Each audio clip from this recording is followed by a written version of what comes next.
She didn't cry. That was the strangest thing in that room. Candles flickering, the smell of roasted meat hanging thick in the air, Christmas music playing softly from the corner speaker, her cheek burning red from an open-handed slap, and her eyes completely dry. No tears, just silence heavy enough to crack the table in half. Every person seated at that dinner froze. No one moved. No one breathed. And then the front door swung open, and the man standing in the snowfall wasn't a guest, wasn't a relative, wasn't anyone who had ever been invited to a Christmas celebration in his life. He looked at the handprint on her face. He looked at the woman who had put it there, and the temperature in the room dropped 10 degrees before he said a single word. If you want to know what happened next, stay until the end. Hit the like button and drop your city in the comments so I can see how far this story has traveled. Which is set. The snow had been falling since noon. By the time the Whitmore household had filled with relatives and guests, a thin white crust covered the front lawn, the iron gate at the end of the driveway, and the bare branches of the oak tree that Adeline Whitmore had climbed as a child when she needed to disappear. She used to sit up there for hours, hidden between branches, watching cars move along the street below, and imagining a life that belonged to someone else entirely. She was 31 years old now, and she still felt the same pull toward that tree whenever she stepped out of her own front door. Tonight she stayed inside. She didn't have a choice. The Whitmore family Christmas dinner was not a celebration. It was a performance. It had been a performance every year since Richard Whitmore married Vivian Ashcroft 6 years ago. And every year the performance demanded the same things from Adeline: pressed clothing, a composed expression, minimal speaking, and absolute invisibility. She was permitted to exist in the house as long as she did not inconvenience anyone. The moment she became inconvenient, the rules changed. She stood at the kitchen counter and pressed her palms flat against the cold granite, steadying herself. Through the kitchen doorway, she could hear voices carrying from the dining room.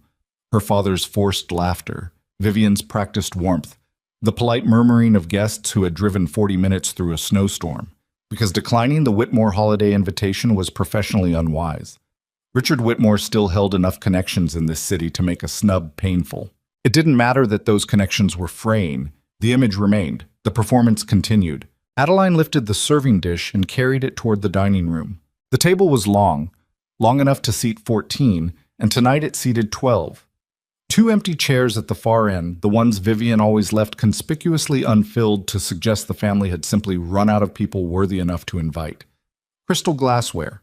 White linen pressed without a single crease, a centerpiece of holly and winter berries that Vivian had arranged herself and had mentioned arranging no fewer than 4 times since the guests arrived.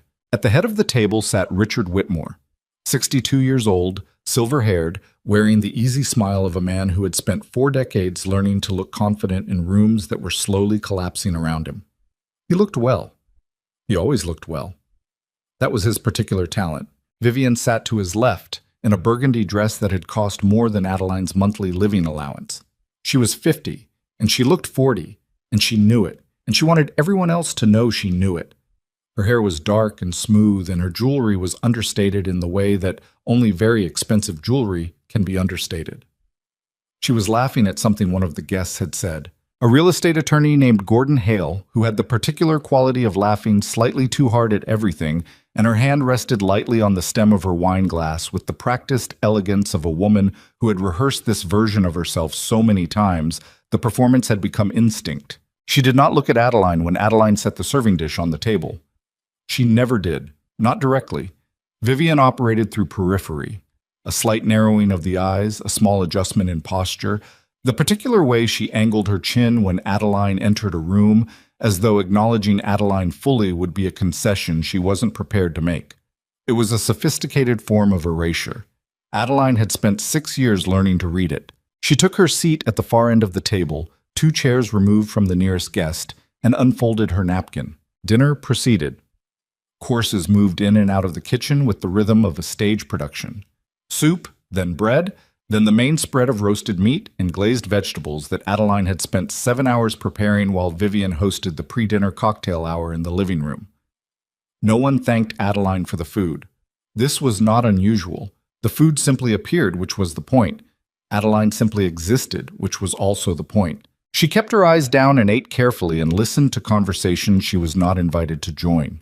It was Gordon Hale who broke everything open, though he had no idea he was doing it.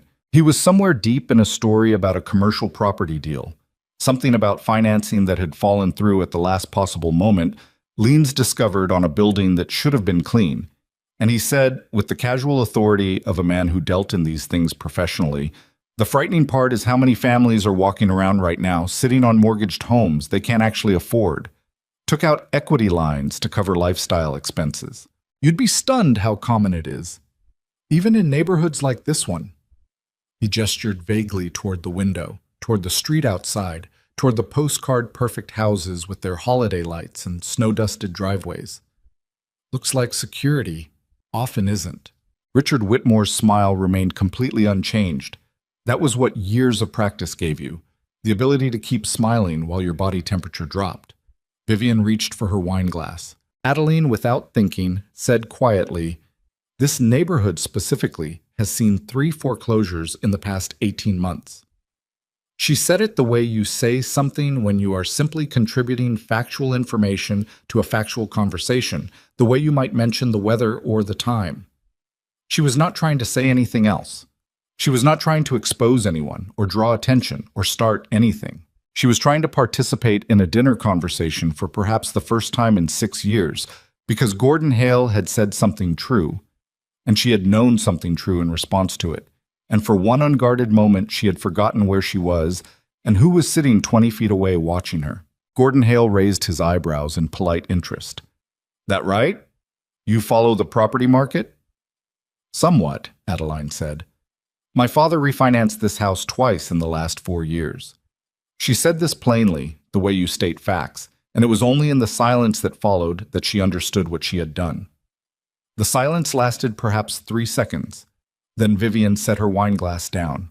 The sound it made against the table was not loud. It was precise, controlled, the sound of a decision being made. "Adeline?"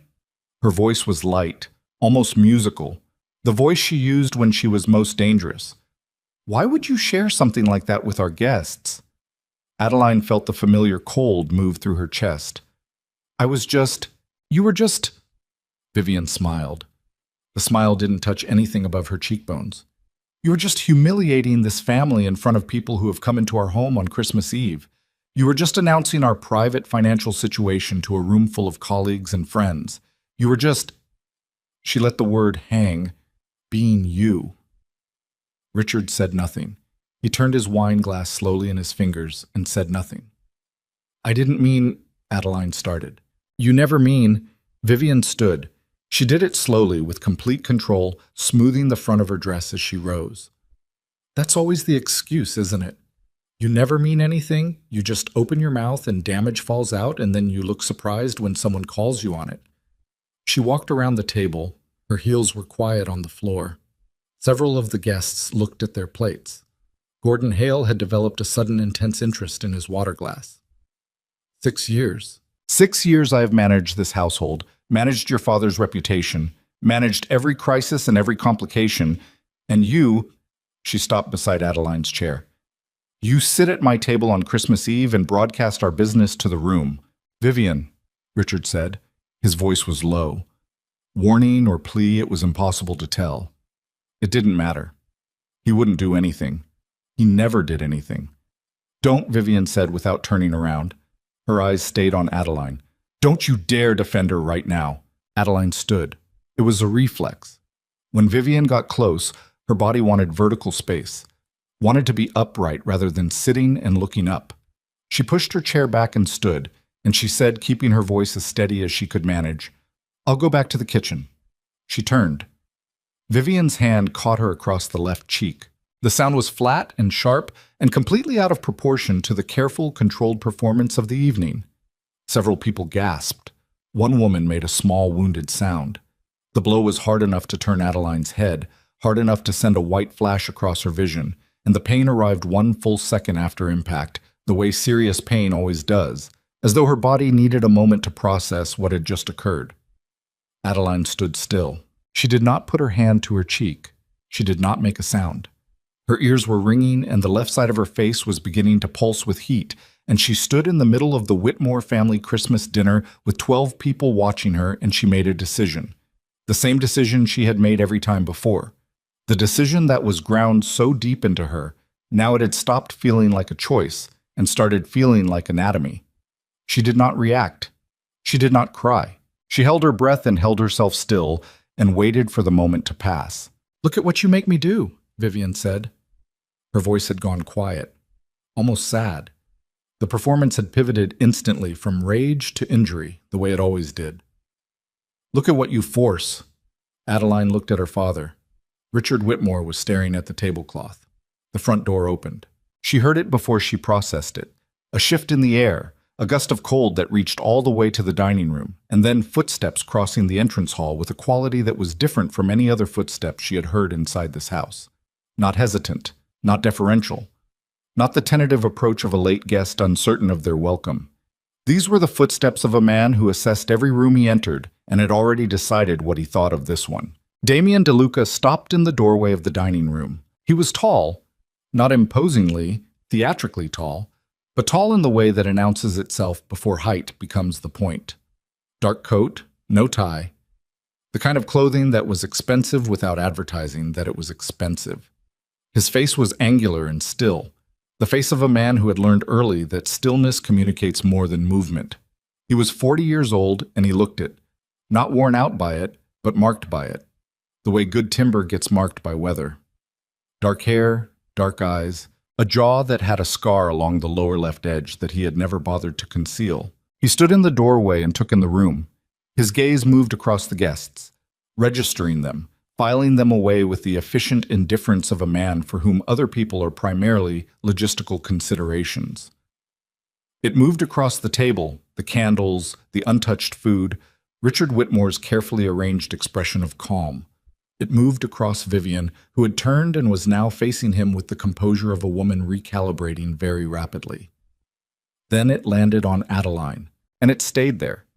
She felt it the way you feel a change in barometric pressure, not painful, not precisely, but a physical awareness of something shifting. His eyes moved to the left side of her face, where the heat was still spreading beneath the skin, and they stayed there for a moment that was slightly too long to be casual. Something moved behind his expression. Not pity, not outrage. Something quieter and colder and considerably more deliberate than either of those things. "Richard Whitmore," he said. His voice was even, the kind of even that takes years of specific life experience to produce. I called ahead. Richard stood. He was good at standing, good at the posture of authority, even now, even here. "Mr. DeLuca, this is..." He gestured at the room, the guests, the Christmas tableau, as though the existence of the dinner party were itself an argument. "This isn't a good time." "I can see that," Damien said. He hadn't moved from the doorway. He didn't need to. He said it without looking at Richard because he was still looking at Adeline. Then he looked at Richard. "We can speak privately, or we can speak here. Either way, we're speaking tonight." Gordon Hale pushed his chair back approximately 2 inches, the instinctive micro-retreat of a man who has just understood that he is in a room where something is happening that he wants no part of. Vivian smoothed the front of her dress. She had recovered. She was good at recovering. "I'm afraid we're in the middle of a family dinner, Mr. DeLuca, and I don't believe you received an invitation. Whatever business you have with my husband..." "Your husband owes my organization $4,200,000. Damien's voice remained completely even. "The repayment window closed 11 days ago. I'm not interested in your dinner party." He paused. "I'm interested in the arrangement we agreed to."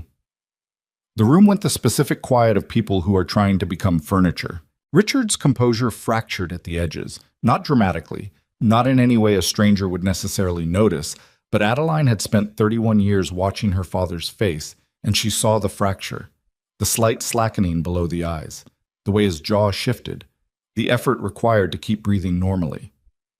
"We should speak privately," Richard said. "Then let's go." "After dinner? Now!" The word fell like a door closing. "We go now, or we have the conversation in front of your Christmas guests. I'm genuinely indifferent to which." Vivian stepped forward. She had gathered herself completely, chin up, voice controlled, projecting the absolute conviction of a woman who had never in her life been backed into a corner. I don't know what you think gives you the right to walk into this home and disrupt a private family event, but I can assure you that my husband will contact your people Monday morning, and whatever financial misunderstanding exists can be addressed through proper financial misunderstanding, Damien repeated. He looked at her for the first time, looked at her with a quality of attention that was not hostile and not warm and was something significantly more unsettling than either. 4 years of gambling debt, 17 separate loan disbursements, 2 forged collateral documents, a lien on this property taken out 18 months ago without the knowledge of the primary title holder. He glanced at Adeline when he said that last part, then back to Vivian. Which part is the misunderstanding? Vivian said nothing. That's what I thought, Damien said. Gordon Hale stood up. I think perhaps we should give the family some privacy.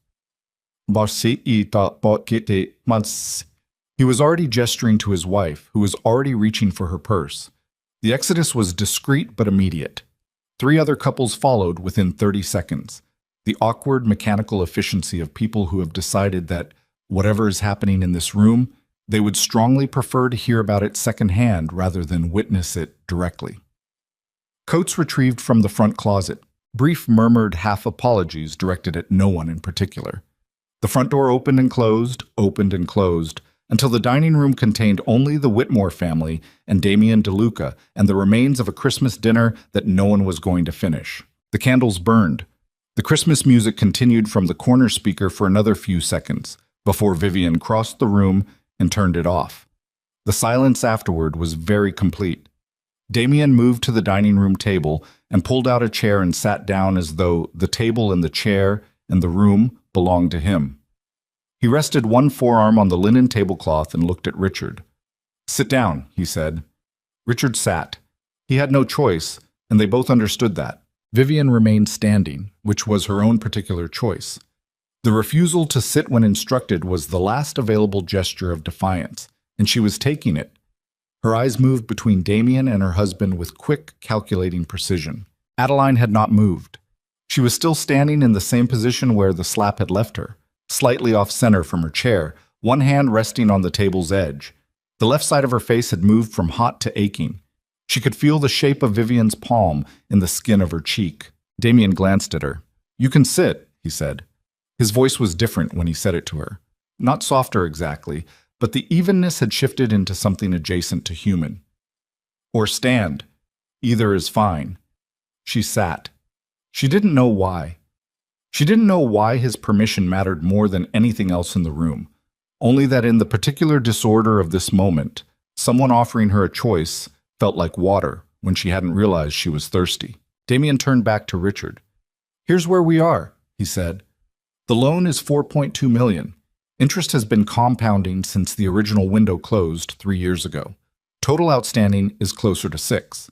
The collateral documentation your lawyer filed includes forgeries that my people have already flagged to 2 separate investigators, which means you are currently managing a civil exposure that is about to become a criminal one." He said all of this with the tone of a man reading a grocery list. Not cruel, not theatrical, simply factual, which was somehow worse than either. The house is worth approximately $800,000 in the current market. You have maybe 60 days before this becomes public in ways you cannot manage. Richard's jaw was tight. "I can get you money." "You've been saying that for 3 years. I have contacts. I can liquidate—" "Richard." Damien said the name the way you'd say stop. "We are past the part of the conversation where your promises are currency. I know exactly what you have and what you don't have, and what you don't have is $6 million. He paused. "What I'm interested in tonight is not destroying what's left of your family's standing. Contrary to what you appear to believe, I don't find that particularly satisfying." Vivian made a sound, not quite a laugh, not quite disbelief, something between them. Damien looked at her. "You have something to say?" "I have quite a few things to say," she said. "Starting with the fact that you walked uninvited into a private residence and made accusations in front of—" "I didn't make accusations," he said. "I stated balances. There's a difference. You humiliated this family. Your family humiliated itself." He said it simply, no emphasis. I watched what happened in this room before I walked in. I heard it from the hallway. His eyes moved to the left side of Adeline's face again, briefly, and then back to Vivian. Whatever you've built this holiday to look like, that's not what it is. Vivian's composure held, barely. Don't presume to tell me what this family is. I'm not, he said. I'm telling you what it isn't. He turned to Richard again, and something shifted in his posture. A slight forward lean, the lean of a man preparing to make a point he has decided will be the last one. I came here tonight to discuss a restructured arrangement. I wasn't planning anything complicated. He paused. I've reconsidered. Richard looked at him. Reconsidered how? Damien was quiet for a moment. He wasn't the kind of man who used silence as theater. He used it because he was actually thinking, which made it more unnerving. The debt gets cleared. All of it. Not restructured, not extended, cleared. He looked at Richard. In exchange for one thing. The room waited. Your daughter works for me. Directly. 90 days as my executive assistant. Legitimate business work. Nothing else. She has my word on that. After 90 days, the debt is gone, the documentation is buried, and whatever is left of your family's reputation survives. He sat back slightly. That's the offer. Richard stared at him. Vivian said, absolutely not. I'm not asking you, Damien said. He looked at Adeline. She had not moved, had not breathed normally since he'd made the offer, could feel the blood moving through the bruised skin on her cheek, and the particular stillness that settles over a person when they understand that something real is happening.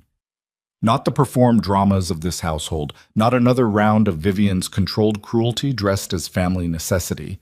Something actually real, with actual weight, with actual consequences that could not be managed or smoothed over. I'm asking her, Damien said. His eyes held hers with a steadiness that was unusual.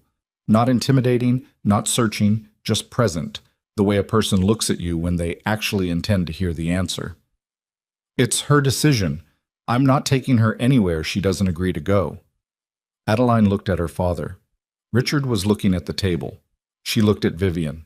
Vivian was looking at her with an expression that Adeline had seen many times over 6 years, an expression that said, you belong here, which meant you belong to me, which meant you will not embarrass me by doing something I cannot control. She looked at her own hands on the table, her knuckles. The thin scar on her right index finger from a kitchen accident 2 years ago. The chipped nail on her thumb that she hadn't gotten around to fixing because fixing small things for herself had stopped feeling worth the effort somewhere around year 3. Vivian would like me to say no, she said. Her voice came out steadier than she expected. Damien said nothing. He waited. My father would like me to say no, she continued, because if I say no, things go back to the way they were, which is uncomfortable and dishonest and humiliating for all of them in ways they've learned to live with. She looked up. If I say yes, none of them can control what happens next. That's correct, Damien said. Vivian said, Adeline, and the warning in her voice was the specific warning of a woman who has just realized the ground is shifting. Do not do something stupid and irreversible because a strange man offered you a way out of a family disagreement. You don't know him. You don't know what he... I know what you are, Adeline said.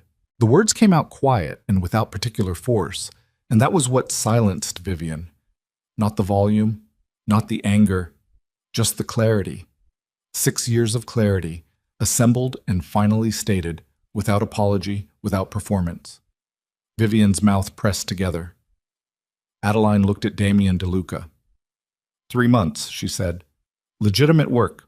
That's the agreement. That's the agreement, he said, and the debt is gone. All of it. She pushed her chair back and stood. Her legs felt strange, not weak, but newly load-bearing, as though her body was redistributing weight it had been carrying in the wrong places for a long time. I'll get my coat, she said. She walked to the hallway. The house was quiet around her, quiet in its expensive, carefully maintained way, the quiet of rooms that have been arranged to project stability while the foundation below them quietly cracks. She pulled her coat from the closet. A dark wool coat, not the nicest one, not the ruined green one that had been Vivian's casualty 2 winters ago after an argument about attendance at a charity event. This one. This was the one she was wearing tonight, She heard Vivian's voice from the dining room. Low, urgent, not performing now, actually urgent. Richard, stop her. You cannot let her. And her father's voice, even lower. What do you want me to do, Vivian? Not a question. The absence of a question. The voice of a man who had run out of answers so long ago that the shape of a question had become foreign to him. Adeline buttoned her coat. She walked back to the dining room doorway and stopped. Damien was on his feet. He looked at her coat, at the expression on her face, measuring something. She didn't know what. And whatever he measured apparently satisfied whatever standard he was applying, because he simply said, "Cars outside," and moved toward the door. She looked at her father one last time. He was still sitting at the head of the Christmas table, surrounded by food no one was going to eat and decorations no one was looking at anymore. And he was 62 years old, and he looked it, suddenly, for the first time. Not the practiced 62 of a man who has spent decades maintaining the image of authority. Just a man. Just an old man sitting at a table that was never really his, in a house that would shortly belong to the bank, wearing an expression that might have been shame or might have been relief, or might have been both at once in some proportion that even he couldn't identify. She did not say goodbye. She walked through the dining room, through the entrance hall, past the front closet where her coats hung in a row, past the oak newel post she used to grip when she was a child sliding down the banister, past the framed photograph on the wall of herself and her father taken at some holiday 12 or 13 years ago when the photograph had seemed to document something real. The front door was open. Cold air pressed against her like a hand, insistent and immediate, carrying the smell of winter. Clean, specific, the smell of snow and pine and cold stone. The snow on the front step was undisturbed except for Damien's footprints, which were already beginning to fill. A black car was idling at the end of the driveway. She could see the exhaust rising in the cold air, a steady pale column against the dark sky. Behind her, through the walls and the closed windows, she could hear Vivian's voice starting again. The volume rising now that there was no audience to maintain composure for, the real voice beneath the performance, finally audible. "This is not over, Richard. This is not—" Adeline pulled the front door closed behind her. The voice disappeared. Snowflakes landed on her face, on the aching skin of her left cheek, and the cold was extraordinary, exact and merciless and deeply impersonal. It didn't care about Christmas. It didn't care about any of them. It was just cold, doing what cold does, indifferent to human arrangements. She walked down the front path. Damien was standing beside the car. He hadn't pulled his coat collar up against the cold, hadn't hunched his shoulders. He was simply standing there, in the snow, with the patience of a man who had spent his life in conditions considerably worse than a December evening. He looked at the left side of her face again. The bruise was going to be something by morning. She knew that from the weight of the ache that was now steady and deep in the bone. He looked at it, and his jaw shifted, almost imperceptibly, and he looked away. "You don't have to come," he said. She stopped walking. "You just offered a $6 million debt cancellation for my employment." "I did." "That's a considerable commitment for someone you're giving an exit to." He was quiet for a moment. The snow fell between them. "The offer stands either way," he said. "The debt is over. You can walk back in there if you want." A pause. "But I don't think you want to." She looked back at the house. Through the living room window, she could see the Christmas tree lights blinking steadily, the carefully arranged ornaments, the tinsel that Vivian had draped with such geometric precision that it looked like a photograph of a Christmas tree rather than an actual Christmas tree. Beautiful and hollow. Completely hollow, all the way through. She looked at the car.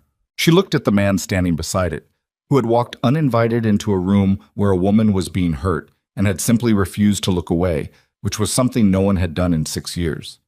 She got in the car. The driver pulled out of the Whitmore driveway at 9:47 on Christmas Eve. Snow was still falling. The house disappeared in the rear window. The holiday lights, the perfect facade, the performance that would continue inside even without its most convenient audience. She watched it go until the car turned onto the main road and the house was gone. She faced forward. Her cheek ached. Her hands were cold.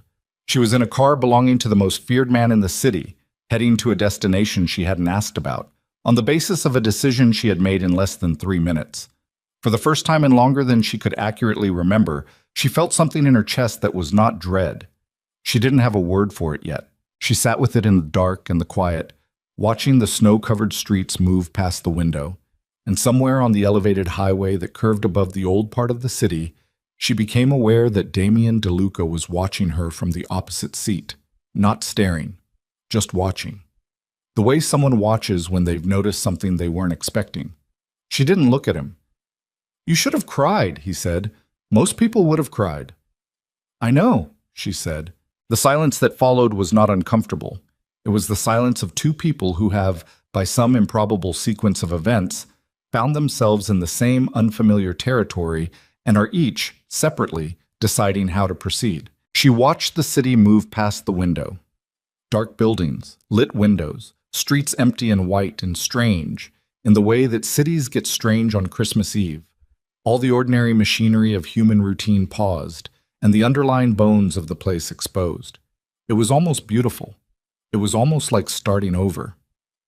The car went on through the snow.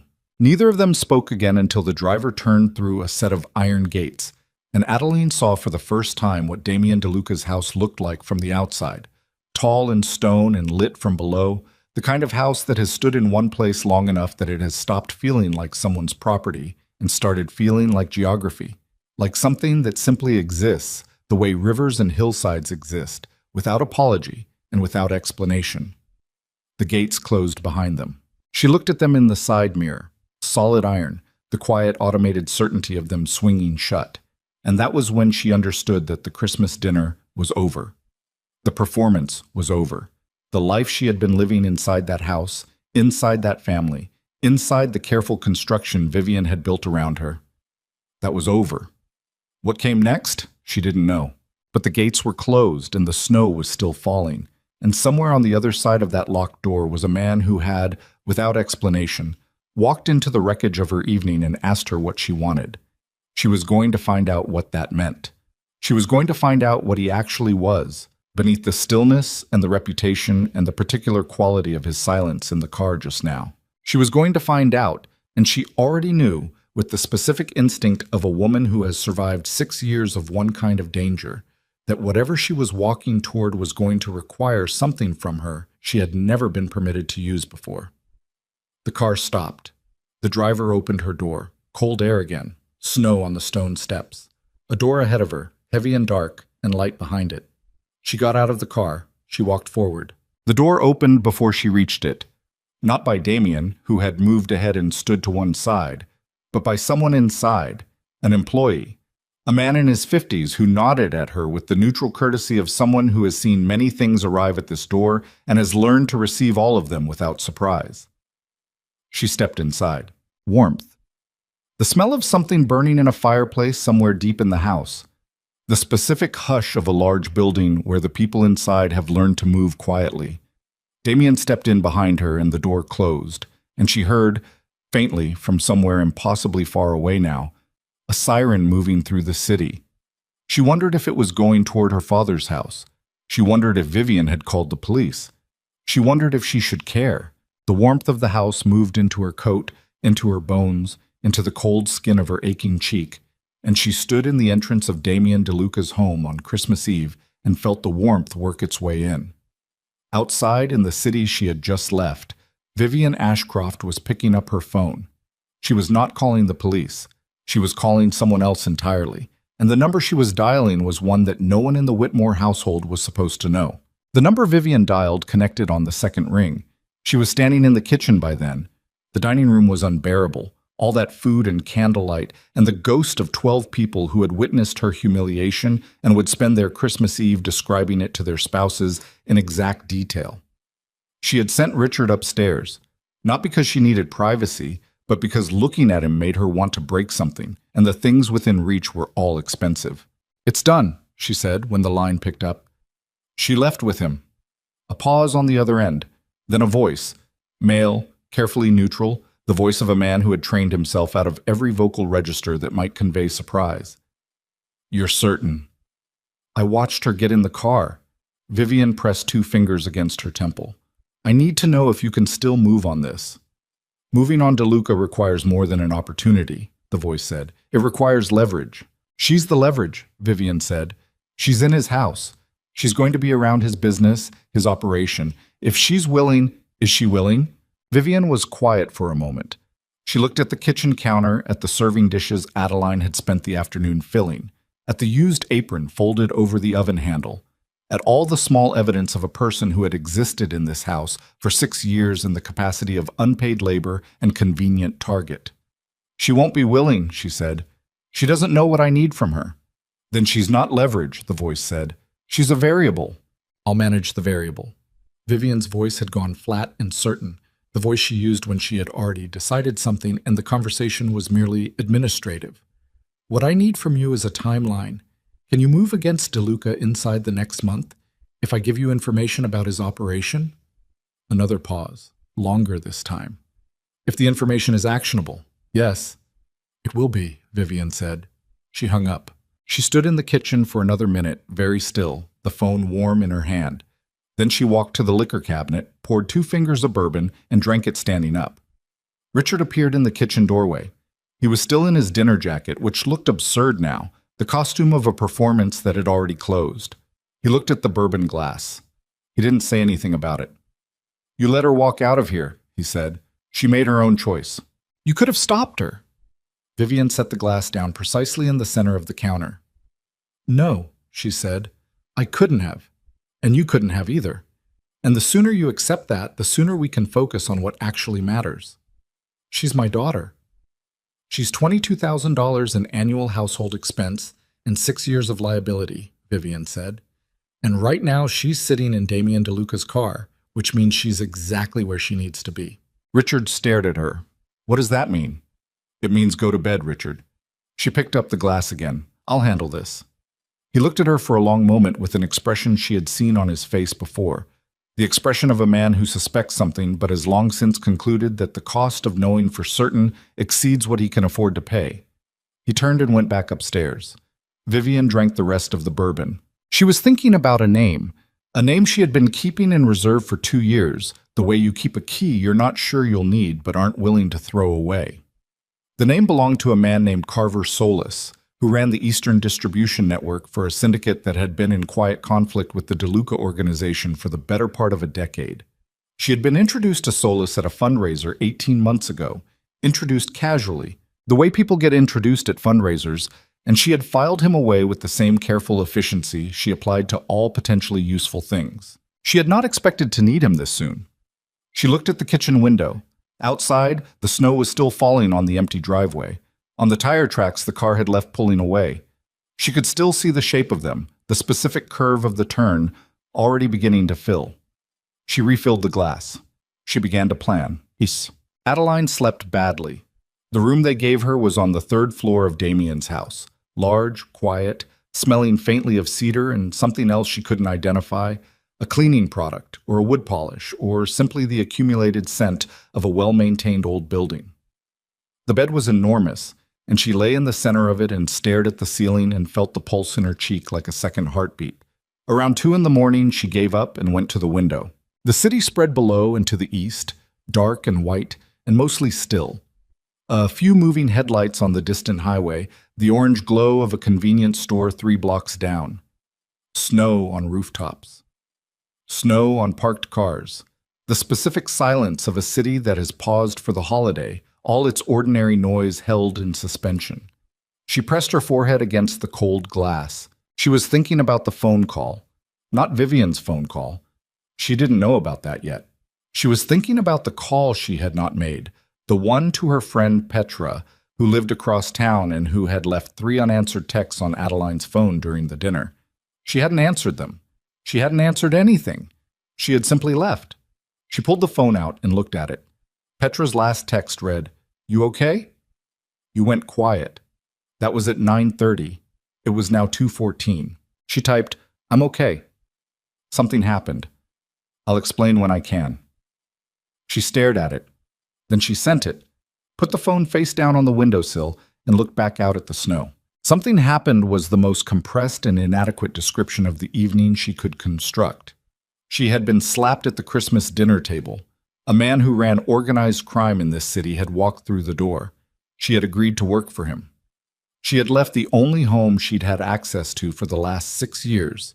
at 9:47 on Christmas Eve, in a car she hadn't called, toward a house she'd never seen.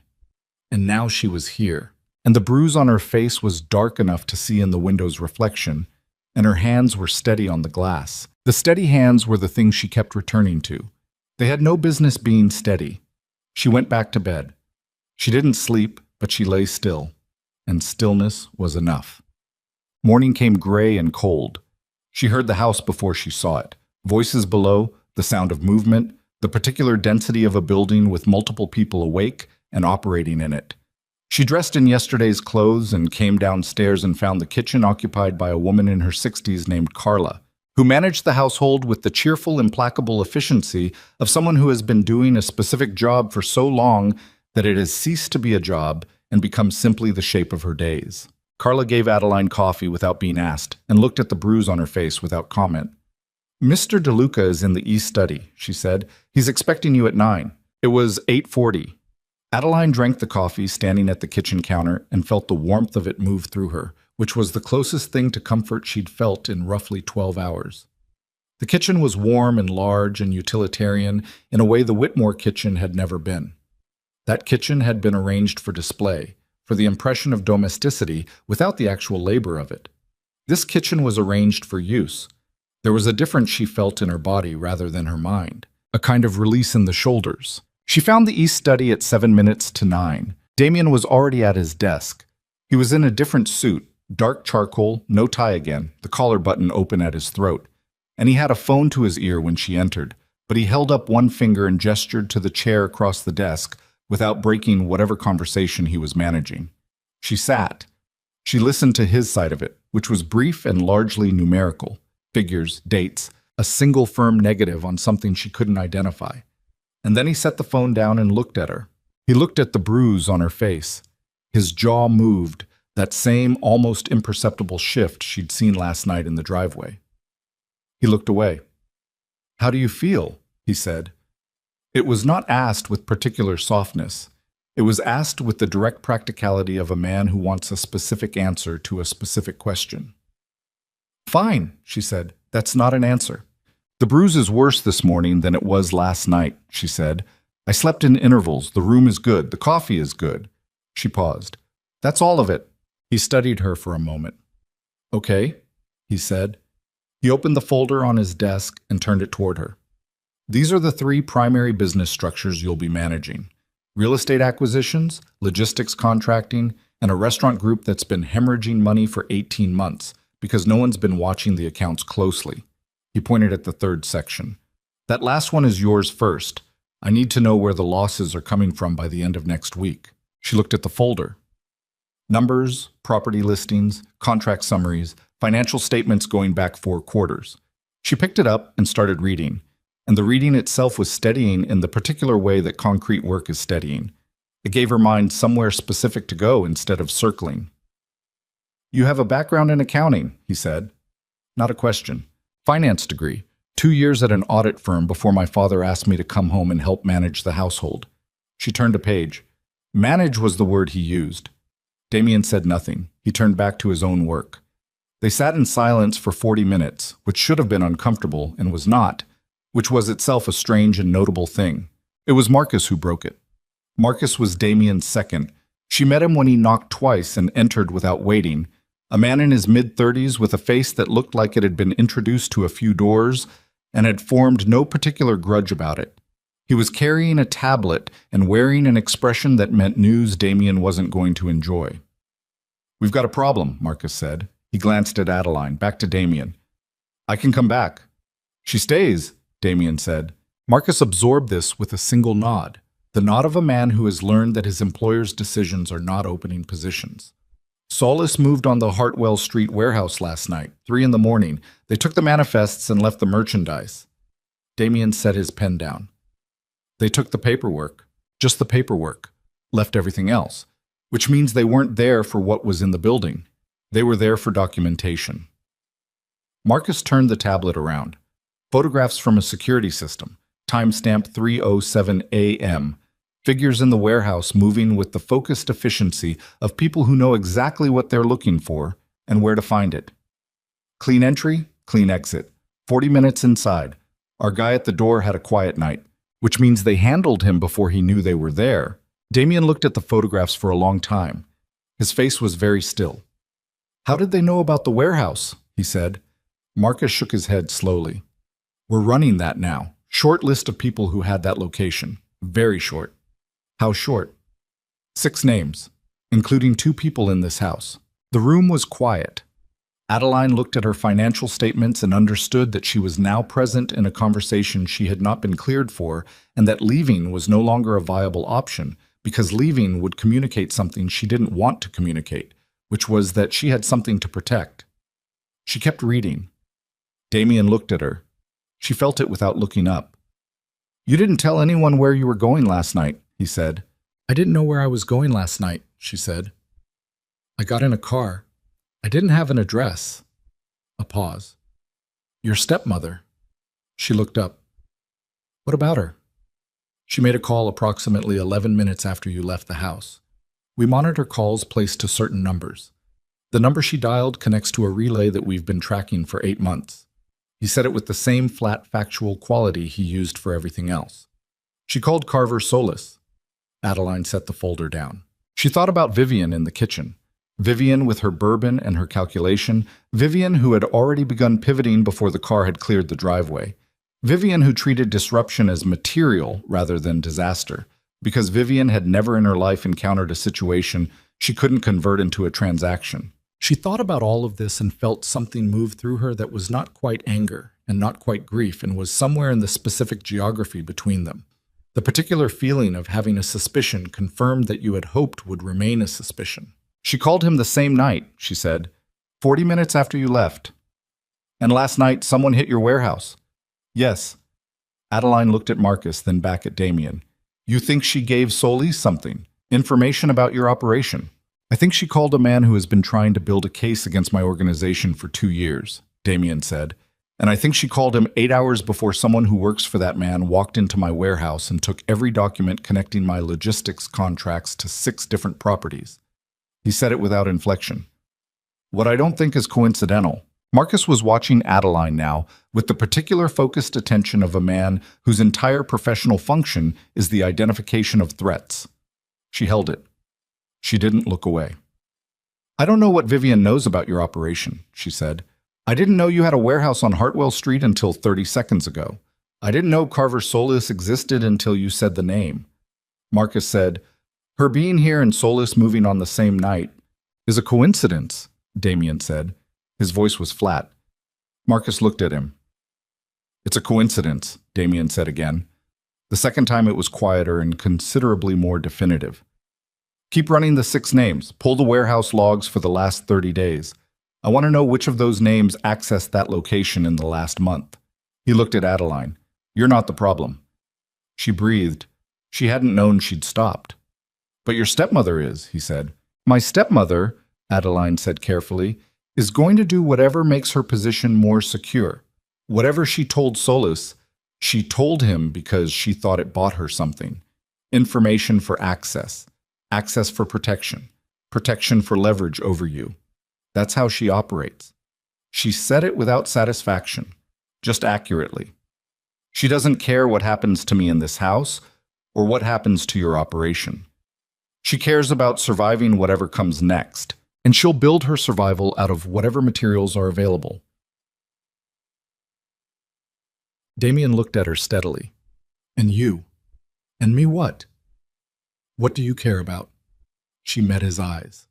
They were very dark and very direct, and they were asking an actual question, not a rhetorical one, and she understood that the answer mattered more than the answer to almost anything she'd been asked in the last 6 years. Getting through 90 days, she said. Doing the work. Going somewhere after this that isn't where I've been. She paused. That's all. Marcus left the room without being dismissed, which told her that the two of them had a working language developed over many years. A grammar of small signals that operated below the surface of explicit instruction. She noted this. She noted everything. It was what 6 years of survival in a hostile household had trained her to do. Read the room. Read the people. Read the space between what was said and what was meant. What was meant in this room, this morning, was something she wasn't ready to name. She picked up the folder. She went back to the financial statements. The restaurant group's losses were clustered in the third quarter, and the pattern in the numbers was specific enough that she could already see the shape of what had happened. Your restaurant accounts, she said. Damien looked up. The losses aren't operational. They're not food cost, not labor, not real estate. She turned the page toward him and pointed at a column of figures. Someone's been running duplicate invoices through the supply chain. Same vendor, same line item, billed twice per quarter going back 6 months. Whoever set it up was careful enough that it looks like an accounting error. She looked at him. It's not an accounting error. He looked at the figures. Something moved behind his eyes. Name on the vendor account. She checked the documentation. Hartwell's Supply Group. The silence that followed was approximately 3 seconds long and contained, she understood, considerably more information than 3 seconds usually held. Damien sat back in his chair. He looked at the ceiling for a moment with the expression of a man who has just watched 2 separate problems reveal themselves as one problem. Hartwell Street Warehouse, Marcus said from the doorway. He'd come back without knocking. His face was doing something that wasn't quite alarm and wasn't quite admiration, but was somewhere in the specific territory of a man recalibrating rapidly. Hartwell Supply Group. Same name, Damien said. Same name, Marcus confirmed, which means someone set up the invoice fraud months ago, and last night they went to the warehouse to remove the paper trail before anyone found it. Adeline set the folder down very carefully on the edge of the desk. Someone inside your organization, she said, has been working with Solus for at least 6 months. The room processed this. Someone on that list of 6, Marcus said. Damien looked at him. I want every one of them in this building by noon. Marcus left at something close to a run. Adeline looked at the financial statements spread across the desk and understood that what had begun as 90 days of executive work in a man's legitimate business had just become something considerably more complicated. The ground had shifted in the night while she was lying awake in the cedar-smelling room and watching the ceiling, shifted in ways she hadn't seen and hadn't caused and couldn't undo. She was inside it now, not as a hostage, not as an asset, not as a debt payment, as the person who had found the thread that, when pulled, was going to unravel something large and ugly and deeply dangerous. Damien looked at her across the desk. You found that in 40 minutes, he said. The pattern was there, she said. I just read the numbers. My accountant didn't find it. Then your accountant wasn't reading the numbers. He held her gaze for a moment. Then he picked up his phone, dialed, and said to whoever answered, I need the full vendor payment history for the restaurant group going back 2 years, tonight. He paused. No, tonight. He hung up. He looked at Adeline. You'll need the original contracts too. Yes, she said. I'll have them sent up. She nodded and turned back to the page in front of her. And for the next 2 hours they worked in the same room in the same silence. And outside the gray Christmas morning slowly brightened without warmth. And somewhere across the city in a house that smelled of bourbon and cooling food, Vivian Ashcroft was sitting at her kitchen table with her phone in her hands, reading a message from Carver Solis that said, First phase complete. Now we need the girl. The message on Vivian's phone read, First phase complete. Now we need the girl. She read it twice. Then she set the phone face down on the kitchen table and sat very still, the way she always sat when she was thinking through something that required precision. Not stillness born of calm, but the stillness of a mechanism under pressure. Every moving part pulled tight against every other moving part, the whole system humming at a frequency just below audible. She had not planned to use Adeline directly. That was the truth she sat with in the cold morning kitchen while Richard slept upstairs and the snow outside had stopped and the tire tracks in the driveway had filled completely, as though the car had never been there, as though the whole evening had been a weather event that passed and left no permanent mark.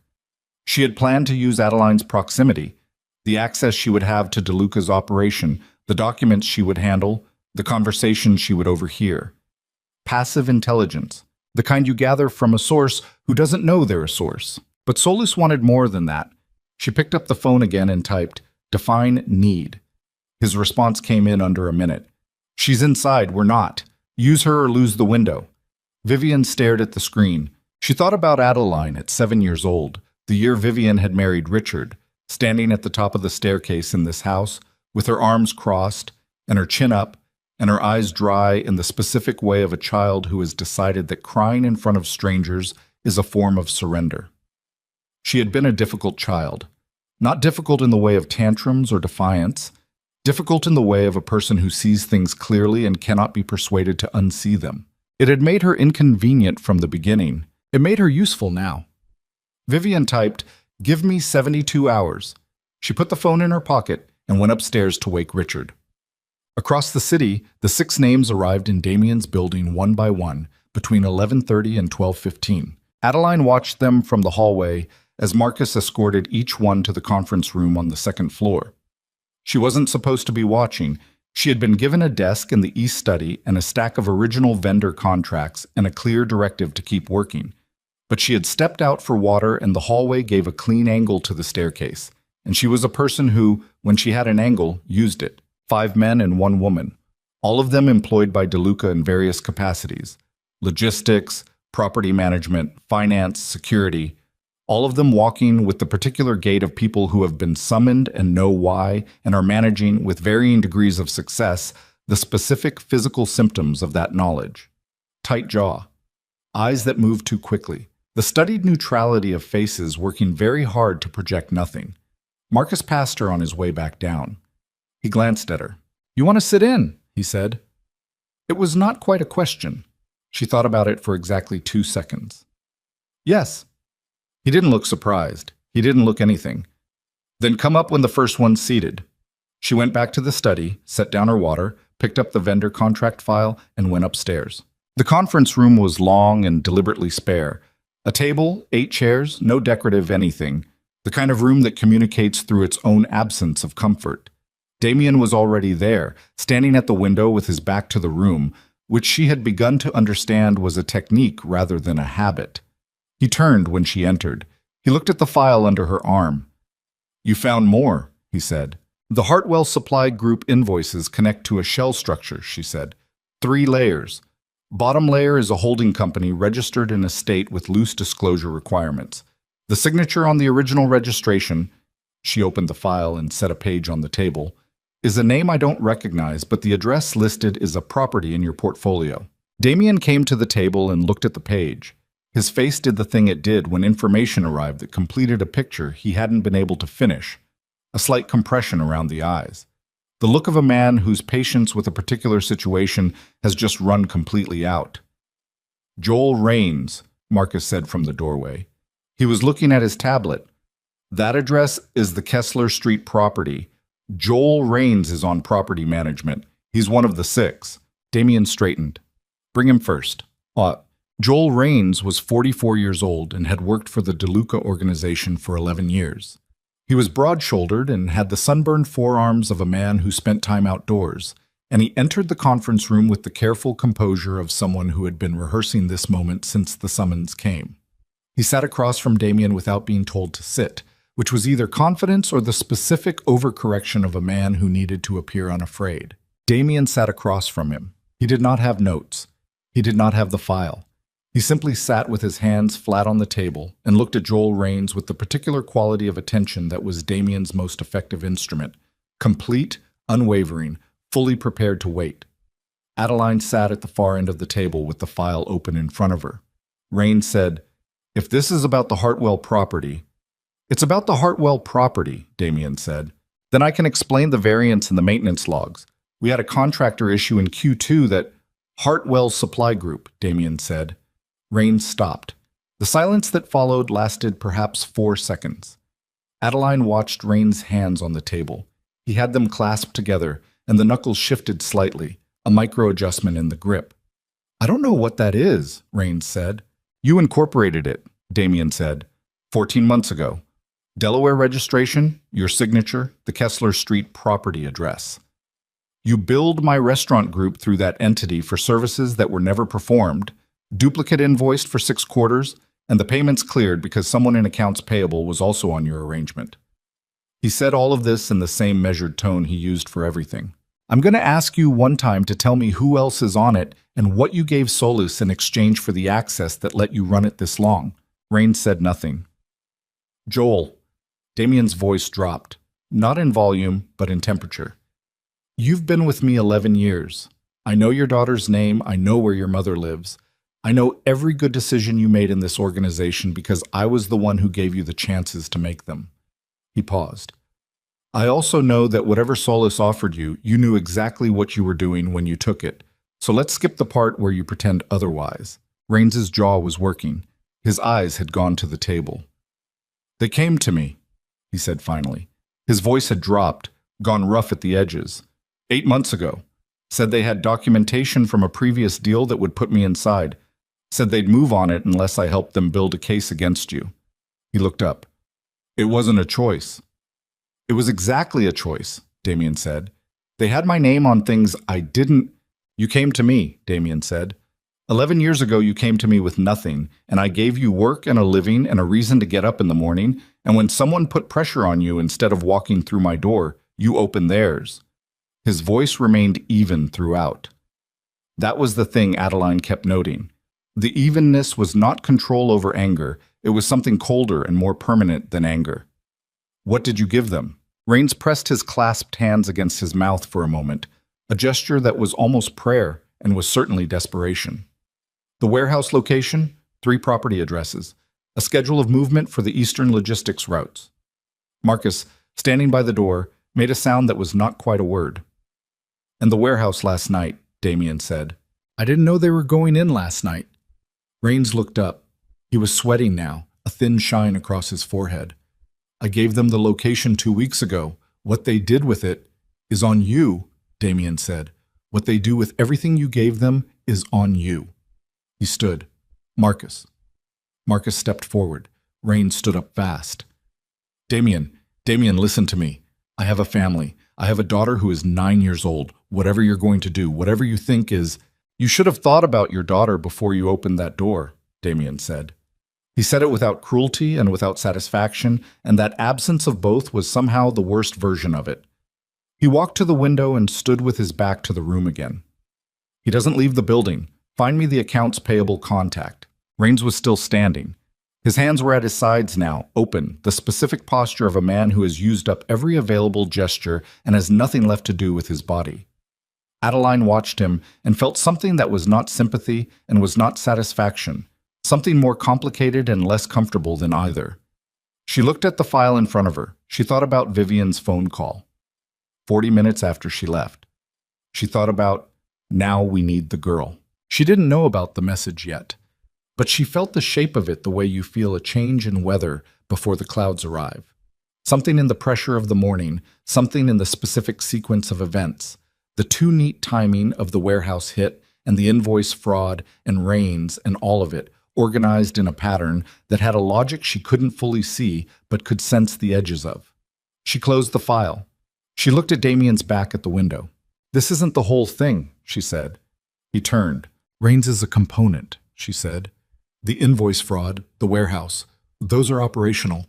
They hurt your finances and your documentation and your logistics coverage, but they're not enough to bring you down."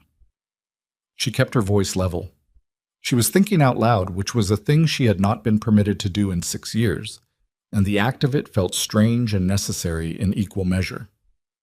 Solis needs something bigger, something that makes the case he can't make on paper, something that puts you in a room you can't walk out of. Damien looked at her. "He needs to put you in a position where you respond," she said, "publicly, violently, in a way that can be documented and used." She paused. "Which means he's going to create that position." Marcus looked at Damien. "She's right." "I know she's right," Damien said. His voice had gone somewhere quieter. He looked at Adeline. "Which means the next move isn't financial." "No," she said, "it isn't." Her phone buzzed on the table. She looked at it. Unknown number. She picked it up and looked at Damien, and something in her face must have communicated what the look on the screen communicated, because he said, "Answer it." She did. Vivian's voice came through the speaker, and it was not the performance voice, not the controlled warmth dinner party voice, not even the cold fury voice from last night. It was the stripped-down version, the voice beneath all the other voices, and hearing it without its usual armoring was in some ways more frightening than any version she had heard before. I need you to listen to me, Vivian said. I don't have time to do this carefully, so I'm going to be direct. Go ahead, Adeline said. I made a mistake. A pause. Not the debt, not your father's situation. The call I made last night, the person I called. Another pause, fractionally longer. He told me this morning what he wants from you, and I didn't know. When I called him, I didn't know he was going to... Her voice stopped. What does he want? Adeline said. He wants you to get him something from DeLuca's operation, specific documentation. He gave me the list. Vivian's voice had gone thin, and Adeline recognized the quality of it. It was the voice Vivian used when she was afraid, which was a voice she had heard exactly twice in 6 years, and both times had preceded something genuinely dangerous. And if you don't get it, he says he'll... She stopped again. What? He says he'll release documentation that puts your father in prison, not for the gambling debt, for the fraud, the forged collateral, the embezzlement. He has enough. A breath. Adeline, your father is 62 years old, and he is not... Her voice cracked, just slightly, just at the edge. He cannot survive. Adeline was looking at the table in front of her. She was aware of Damien watching her from across the room, and Marcus watching her from beside the door, and the particular weight of being watched by two men who are both trying to read the same thing in her face. What's on the list? She said. Adeline, what is on the list, Vivian? A pause. Paper rustling faintly. Then Vivian read it.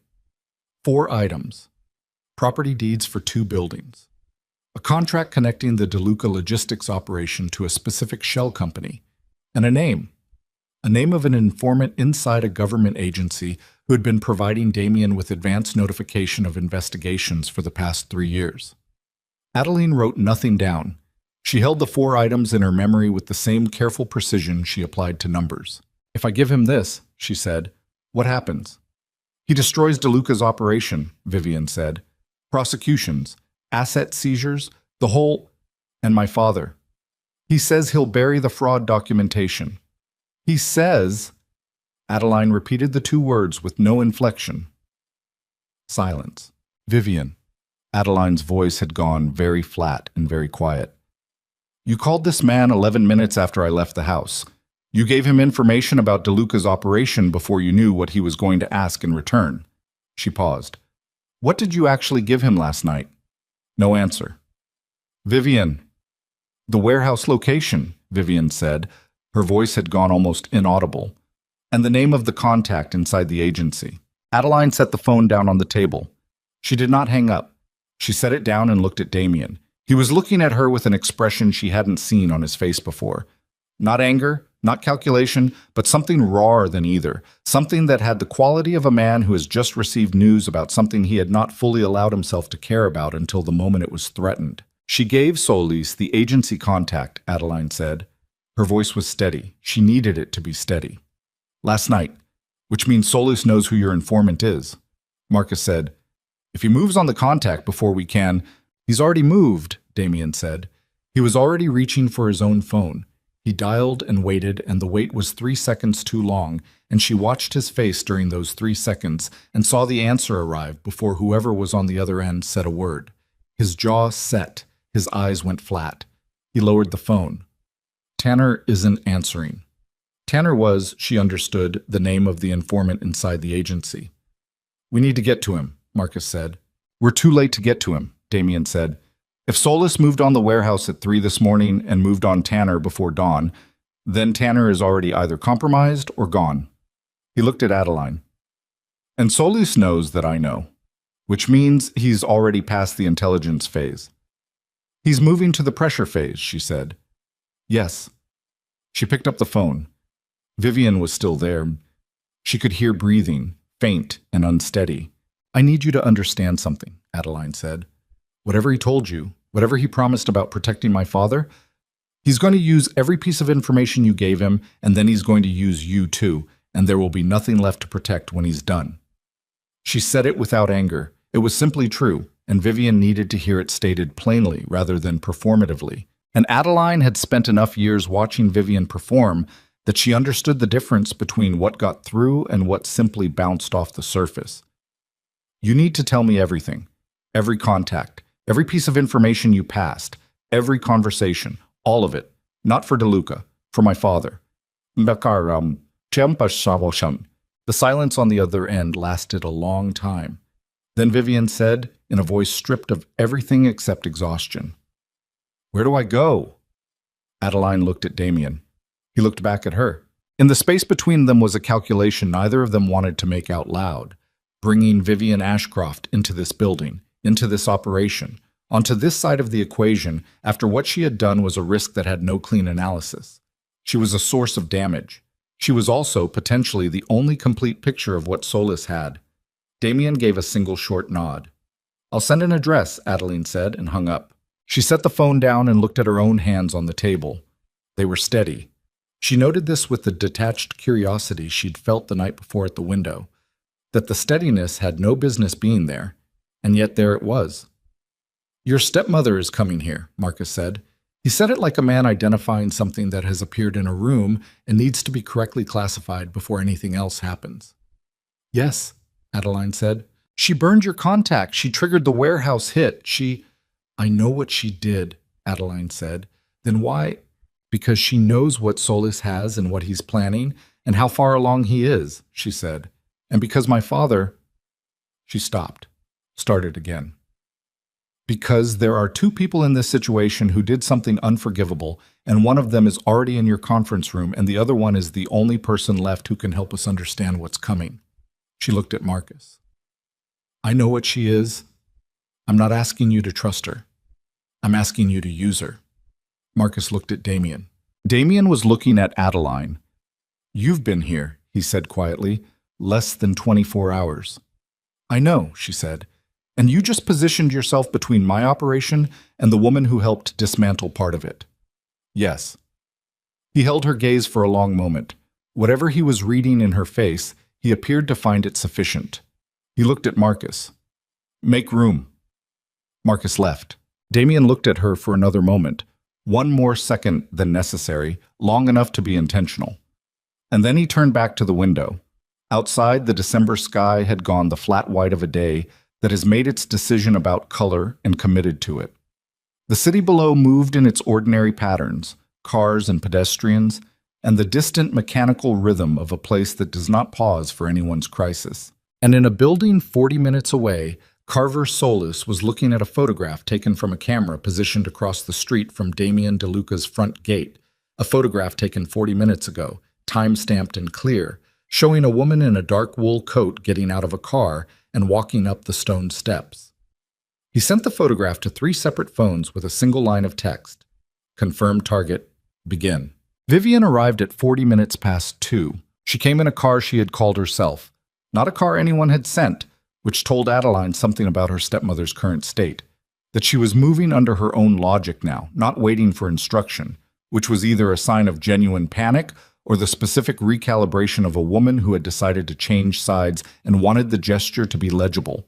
She stepped out of the car in the same burgundy dress from the night before, no coat, and the cold hit her like a physical correction. She stood on the stone steps with her arms crossed against the temperature and looked at the door and did not move for approximately 3 seconds. Then she moved. Adeline met her in the entrance hall. She had decided against having Marcus there, against having anyone there, because the conversation that needed to happen between them was not one that would survive an audience. Vivian stopped when she saw her. She looked at the bruise on Adeline's face. It had gone dark overnight, purple and deep, visible even in the low light of the entrance hall. And something moved through her expression that was complicated and did not resolve cleanly into any single identifiable thing. "You need ice on that," she said. "I needed ice on it 14 hours ago," Adeline said. "Come in." She brought her to a sitting room off the main hall. Not the conference room, not the study, a smaller room with 2 chairs and a low table and a window that looked out on the side garden where snow still covered the ground in an undisturbed flat white. She closed the door. She did not sit. Vivian sat. She sat the way she always sat, spine straight, weight forward, the posture of a woman who treats even a chair as a position to be held rather than a surface to rest on. But her hands, when she placed them on her knees, were not still. Adeline noticed the slight continuous movement of the fingers against the fabric of the dress. "Tell me everything," Adeline said. "From the beginning." Not from last night. From the beginning. Vivian looked at her. How long have you known Solis? Adeline said. I told you, 18 months. How long have you been passing him information? A pause. 7 months. Before the warehouse, before last night. Yes, Adeline held this. 7 months. The invoice fraud had been running for 6 quarters, 18 months. Rains had been recruited 8 months ago. The timeline assembled itself in her mind with the quiet, mechanical precision of numbers falling into columns. What did you give him before last night? Movement schedules, property addresses, the name of one contact inside the city planning office. Vivian's voice was flat and deliberate, the voice of a woman giving a deposition. Nothing about the agency informant. I found that name in Richard's files 4 months ago. I didn't give it to Solis until last night. Why last night? Because he asked for it. She looked at her hands. He said the warehouse operation was the final piece, that he needed the contact name to complete the legal case, that after that, he'd burn everything connecting Richard to the fraud. I believed him. You believed him, Adeline said. Vivian looked up. Her eyes were clear and direct and contained, Adeline thought, the specific quality of a person who has spent the last several hours arriving at an understanding they cannot unarrive at. I made a decision that I thought protected this family. I was wrong. She said it without performance, without the softening qualifications that usually accompanied her admissions. Just the statement, clean and unadorned. I was wrong, and now I'm here. What does he want from me specifically? Vivian reached into the pocket of her dress and removed a folded piece of paper. She held it out. Adeline took it and unfolded it and read it. 4 items. The same 4 items Vivian had read over the phone, but there was a 5th one written at the bottom in different handwriting. Added recently, the ink slightly different, the pressure of the pen harder. A name, an account number, the location of a safe inside the DeLuca property. Adeline looked at it. He added this. This morning, after I told him you were here. Vivian's jaw was tight. He said if you got him what was in that safe, he'd consider the arrangement complete. And if I don't, then he releases the fraud documentation and your father goes to prison. A pause. And he does something else, something he didn't specify, and the fact that he didn't specify it is... She stopped. More frightening than if he had, Adeline said. Yes. Adeline folded the paper. She walked to the window. Outside, the side garden was very still, the snow unmarked, the bare branches of a line of trees along the far wall casting thin shadows across the white. She stood there and looked at it and processed what she was holding. Not just the paper, but the whole accumulated weight of the last 18 hours. The Christmas dinner and the car and the cedar room and the financial statements and Joel Raines's sweating face and Vivian's stripped-down voice on the phone, and now this paper with its 5th item in different ink. She turned around. You're going to tell Damien everything you just told me, she said. All of it. The 7 months, the specific information, the dates, everything. Vivian's expression shifted. And then what? And then we figure out what Solis is actually planning, because a man who has been building this operation for 7 months and recruited an inside source and hit the warehouse and burned the agency contact in a single 24-hour window is not doing any of that to build a legal case. She looked at Vivian steadily. He's building towards something else, and I need to know what. She opened the sitting room door. Marcus was in the hallway. He had been in the hallway, she was fairly certain, since Vivian arrived. Get Damien, she said. Go. The meeting lasted 40 minutes and was not comfortable for anyone in the room. Vivian spoke with the deliberate, controlled accuracy of a person who has decided that precision is their remaining currency, and she spent it carefully, laying out every contact, every date, every transferred piece of information with the methodical thoroughness of someone dismantling their own position brick by brick. Damien listened without interrupting. Marcus recorded. Adeline sat at the end of the table and watched both of them, and felt the specific tension of a room in which multiple people are simultaneously recalculating everything. When Vivian finished, the room was quiet for a moment. Then Damien said, "The safe." Vivian looked at him. "He knows it exists." "How?" "I don't know. I didn't tell him." Damien looked at Marcus. Marcus pulled up something on his tablet, read it, looked at Damien. Rains, he said. In his access logs. He pulled the property schematics for this building 8 weeks ago. Damien was quiet. He was doing the thing Adeline had begun to recognize. Not the stillness of a man controlling his response, but the stillness of a man whose response has already been decided, and what remained was simply the identification of the correct sequence of actions. Solis doesn't want legal documentation, he said. Not primarily. No, Adeline said. What's in the safe is operational. If it leaves this building, it doesn't go to a prosecutor. It goes to his own operation. He looked at Vivian. He's been running this as an intelligence acquisition, not a legal case, a takeover. Vivian's face had gone very still. He told you legal case, Damien said. He told Richard leverage. He told Rain's protection.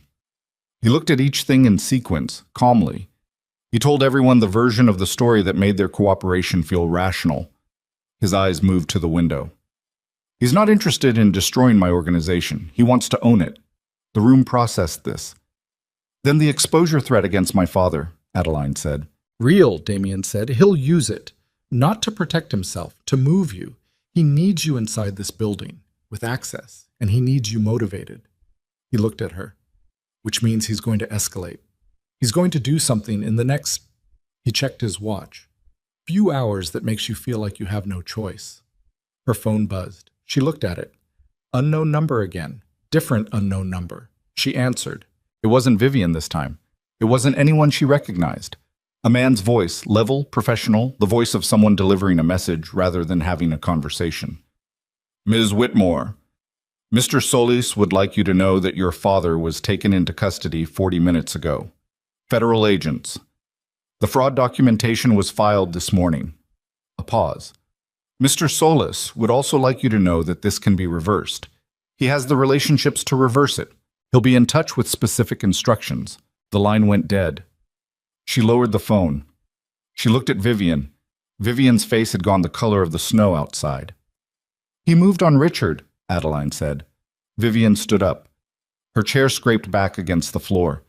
He said, he told me, he lied to you, Adeline said. She said it without satisfaction. There was no satisfaction available in this particular moment.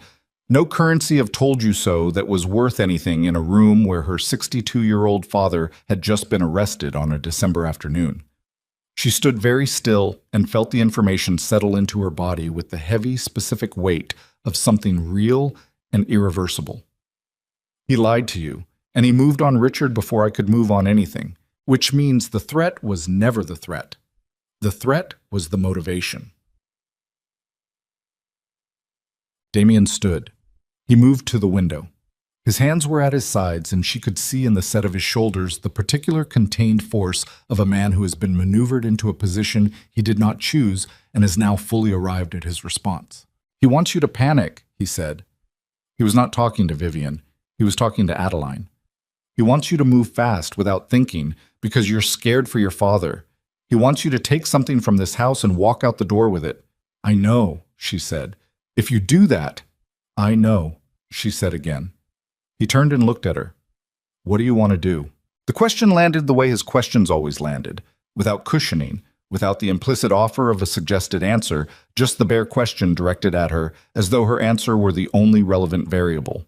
She thought about her father in a federal holding facility in a dinner jacket he'd been wearing since last night, 62 years old and terrified in the specific muted way of a man who has spent decades watching other people face consequences and has now been handed his own.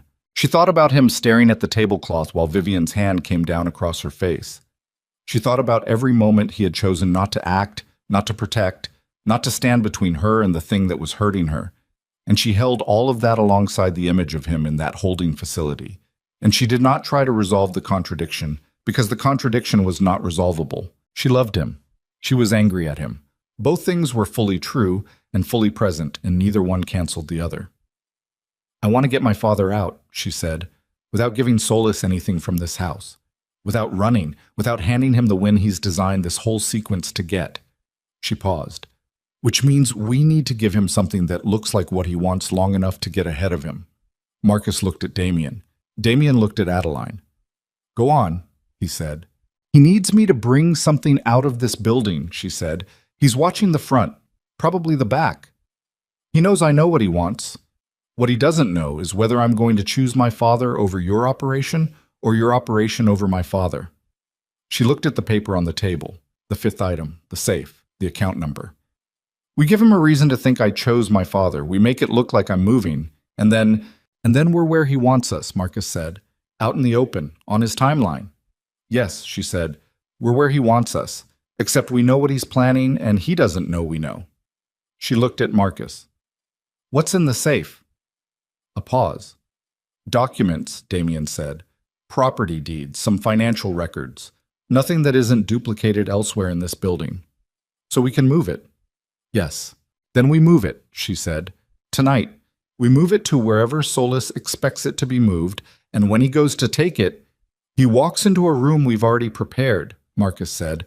He said it the way someone says something when they have fully arrived at understanding, and the understanding is both correct and dangerous. Yes, Adeline said.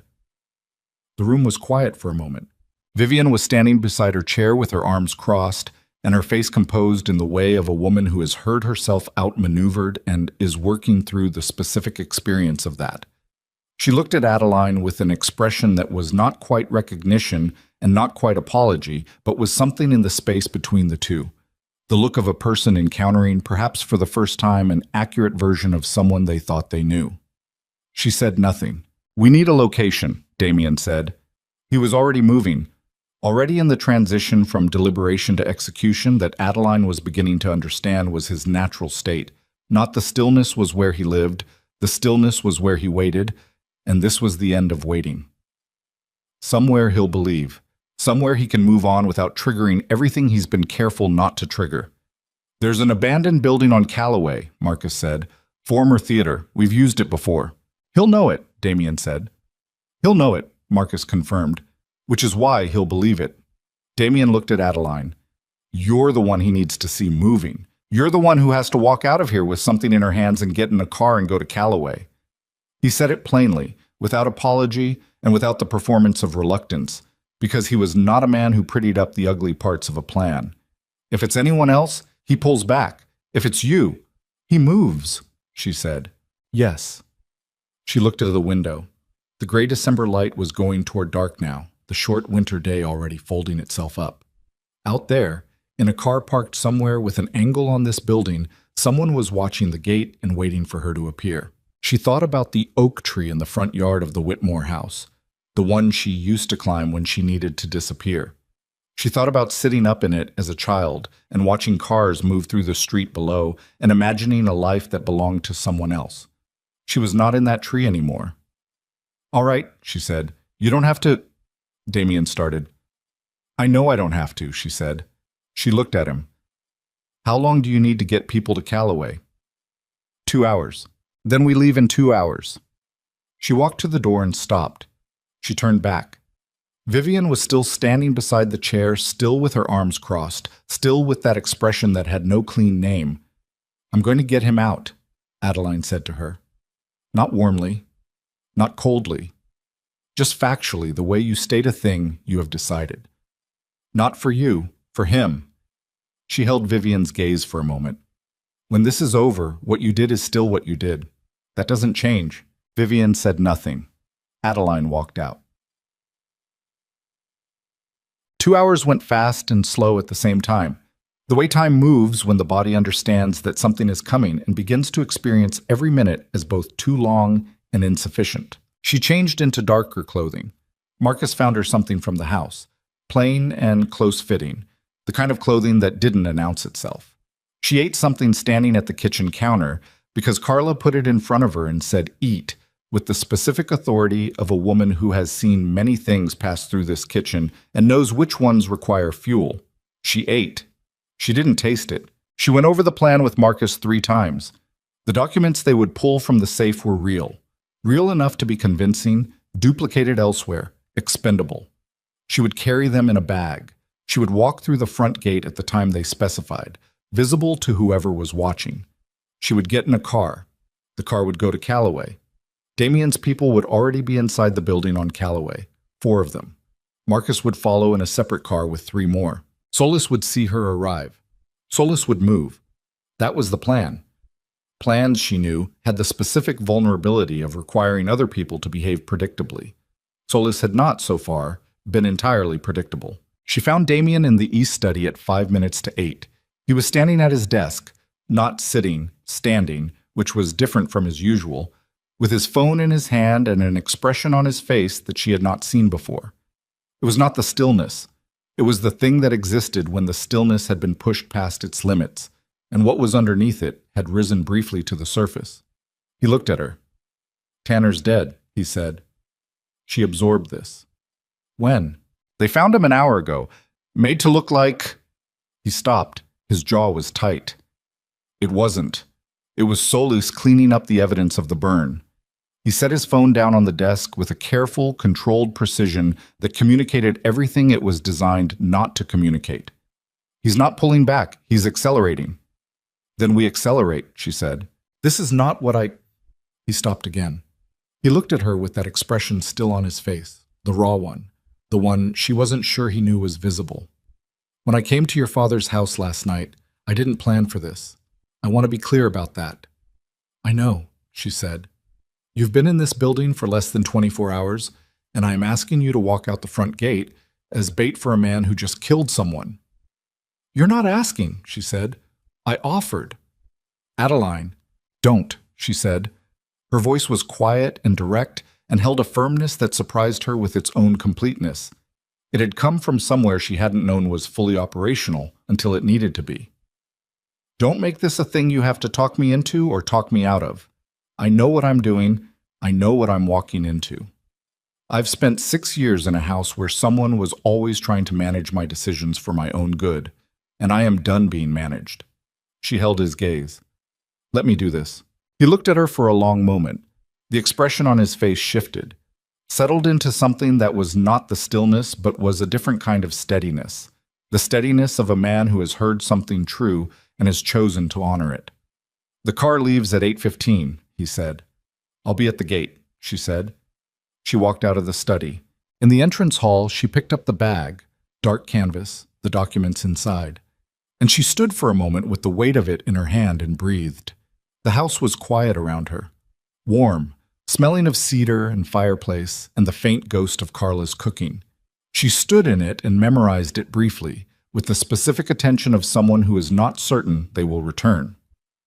Then she opened the front door. Cold air hit her face, the bruised left side and the unbruised right side equally, indifferently. And she walked down the stone steps and through the iron gate and stood on the street outside Damien DeLuca's house in the December dark, visible to anyone watching. She did not look for the car she knew was there. She simply stood holding the bag, breathing the cold air, while 40 feet away in a parked sedan, a man with a telephoto camera pressed the shutter and sent the image to Carver Solis with 3 words. "She's moving. Go." A black car pulled up. She got in. The driver said nothing. He pulled into traffic. He drove east, then north, then east again, the city moving past the windows in its nighttime configuration. Lit storefronts, dark office buildings, the orange spill of streetlights on wet pavement where snow had been compressed to slush by the hours of foot traffic. She watched it and kept her breathing even and held the bag on her lap and thought about her father in a holding room somewhere, and Damien setting his phone down with that careful, devastating precision, and Vivian's fingers moving against her knee, and Joel Raines with his clasped hands and the handprint on her face that had started all of this. One flat, sharp sound at a Christmas dinner that had been a performance for so long that the violence beneath it had simply been waiting for enough pressure to become visible. The car turned onto Calloway Street. The theater was halfway down the block. A large, dark building, the old marquee stripped of letters. The facade in the specific state of decline that happens when a building is abandoned but maintained just enough to avoid demolition. Dark windows. A single light somewhere inside, visible through a gap in the boarded ground floor. The driver stopped. "I'll wait," he said. She got out. The cold was different here than at the house. Sharper, moving, carrying the smell of the river 2 blocks east. She walked toward the theater entrance, the bag in her right hand, her footsteps on the pavement the only sound on this block at this hour. The door was unlocked. She pushed it open and stepped inside. The lobby was large and dark and smelled of dust and old wood and the specific enclosed cold of a building that has not been heated in months. Her eyes adjusted. She could see the shape of the space. The old ticket booth, the double doors to the main hall, the staircase to the mezzanine on her left. She heard movement above her. Then the lights came on. Not the lights she had expected. Not Marcus. Not Damien's people moving into position. Lights from above, work lights strung across the mezzanine railing, flooding the lobby in a flat white glare. And in that glare she could see with complete and immediate clarity that the people standing in the mezzanine looking down at her were not the people she had expected to find here. 4 men. None of them faces she recognized. And at the center of the mezzanine, leaning against the railing with the particular ease of a man who has been waiting and is pleased that the wait is over, was Carver Solis. He was younger than she'd imagined, mid-40s, lean, with the unhurried quality of someone who has learned that patience is a form of dominance. He looked down at her with an expression of mild professional satisfaction. "Miss Whitmore," he said, "I was hoping DeLuca would come himself." He paused. "But you'll do." She stood in the center of the lobby with the bag in her hand and the work lights in her face and understood with the cold precision of a person whose worst calculation has just been confirmed that Solis had known about the plan. He had let her walk into it anyway, because Solis didn't want the documents. He had never wanted the documents. He wanted her. Behind her, the door through which she had entered swung shut, and she heard the sound of a lock engaging, and somewhere in the city 40 minutes away, Damien DeLuca's phone began to ring. She did not run. That was the first decision, made in the half-second between the lock engaging and the next breath. She did not run, did not turn back toward the locked door, did not look for another exit with the panic-scanning eyes of someone whose body has taken over from their mind. She stood in the center of the lobby with the bag in her right hand and the work lights flat and white in her face, and she breathed. 1 breath, 2. Solis watched her from the mezzanine with the expression of a man who has seen many people receive bad news and rates them by how long it takes the composure to break. Hers did not break. "You knew," she said. "We picked up the secondary communication between DeLuca's man and the Callaway building about an hour ago," Solis said. He said it pleasantly, the way you admit to a minor advantage in a board game. "We adjusted. And you came anyway." "I came because you were coming." He pushed off the railing and moved to the top of the staircase. He came down 3 steps and stopped, staying above her. The positioning deliberate, the height maintained. "Ms. Whitmore, I want you to understand something. I don't have any interest in hurting you. You are a woman who has been used by everyone in proximity to her for the better part of a decade, and I have no desire to extend that tradition." "You arrested my father this morning," she said. "I facilitated a process that was already in motion," he said. "Your father committed federal fraud. The documentation existed before I touched it. I accelerated the timeline." He came down 2 more steps. "That can be reversed. I told your stepmother the truth about that part." "You told my stepmother what she needed to hear," Adeline said. "There's a difference." He smiled. It was a real smile. Not warm, but genuine. The smile of a man who appreciates precision. "Fair, he said. "But the offer stands. DeLuca's operation has been a problem in this city for 15 years. I've spent 2 years building the architecture to dismantle it. What I need from you is one thing, one piece of testimony, first-hand account of the operational structure. What you've seen in the last 24 hours is more than enough." "I've been in his house for 1 day. You found the invoice fraud in 40 minutes, Solis said. "You identified the Hartwell connection. You reconstructed the shell structure and traced it back to Rains before my people had finished pulling the warehouse manifests." He looked at her steadily. "You're not a woman who misses things, Miss Whitmore. What you saw in 24 hours is what my analysts have spent 2 years trying to document." He paused. "I'm asking you to talk to me. That's all." "That's not all," she said, "and you know it." He waited. "If I testify, DeLuca goes to prison," she said. "His people scatter. His organization dissolves, and you step into the vacuum." She looked up at him. "Which is what this has always been, not a legal case, not justice, a takeover. You want what he built, and you need the building cleared before you can move in." The smile faded, not into anger, into something more neutral and more honest. "You're not wrong," he said. But the outcome for the city is the same either way. DeLuca's operation ends. The question is what fills the space. Better the devil I've met, she said. Is that what he is to you? After one day? She said nothing. One of the four men on the mezzanine shifted position. Her eyes tracked the movement without her head turning. A peripheral reading she had developed over years of monitoring a room from the edge of it. He had moved toward the staircase. The other three had not moved. She counted the distances. The door behind her, the staircase, the double doors to the main hall, which were almost certainly also locked. Her phone was in her left coat pocket. She did not reach for it. Damien's phone was ringing.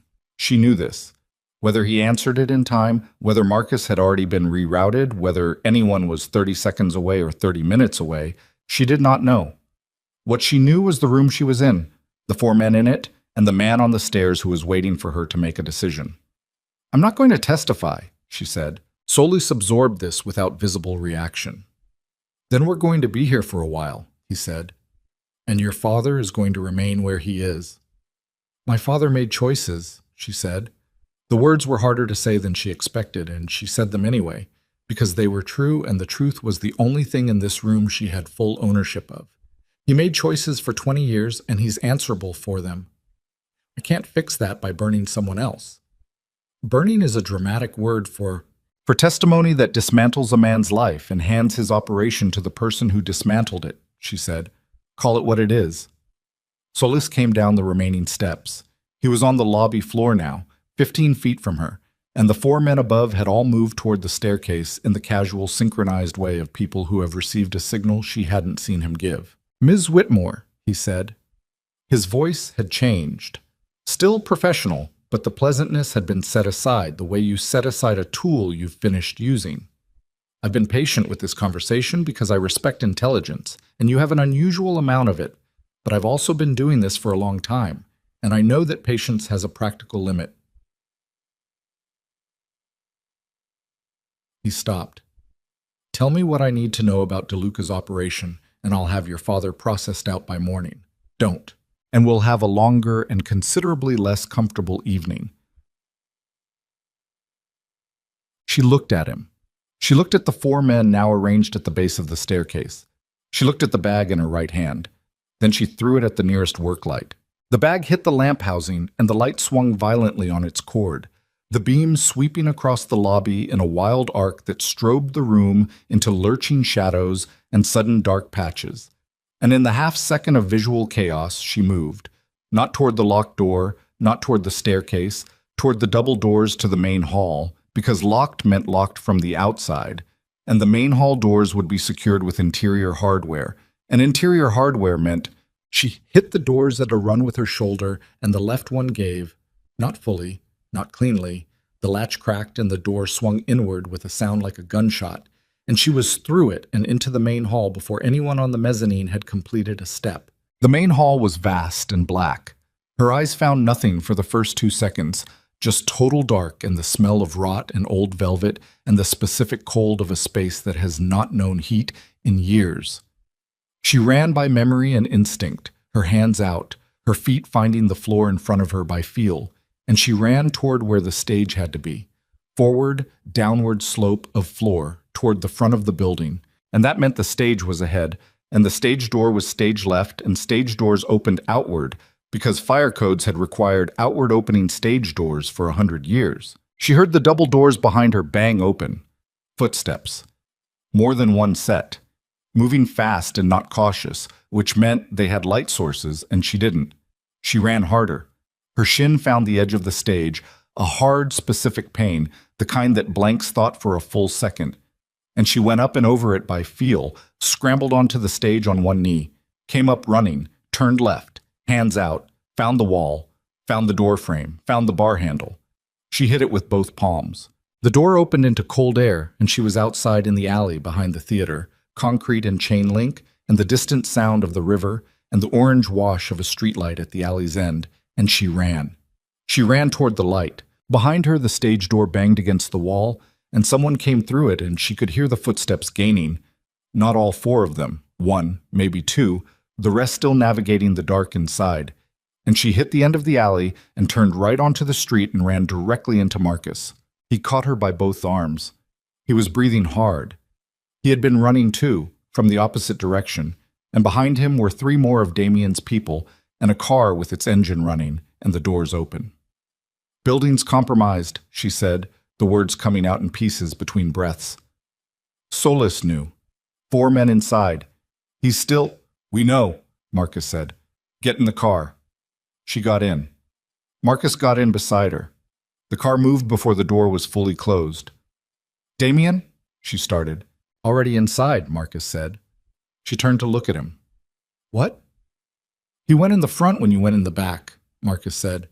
His face was doing the careful, neutral thing it did when the situation was bad enough that editorial comment was beside the point. "When we realized Solis had adjusted, Damien—" He stopped. He didn't wait.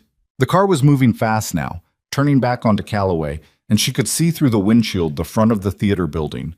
The lights in the lobby, visible through the gaps in the boarded facade, and then new lights, moving lights, the specific sweeping motion of gunfire. 3 shots, close together, muffled by the building's walls, and then a 4th shot separately. Then nothing. The car stopped.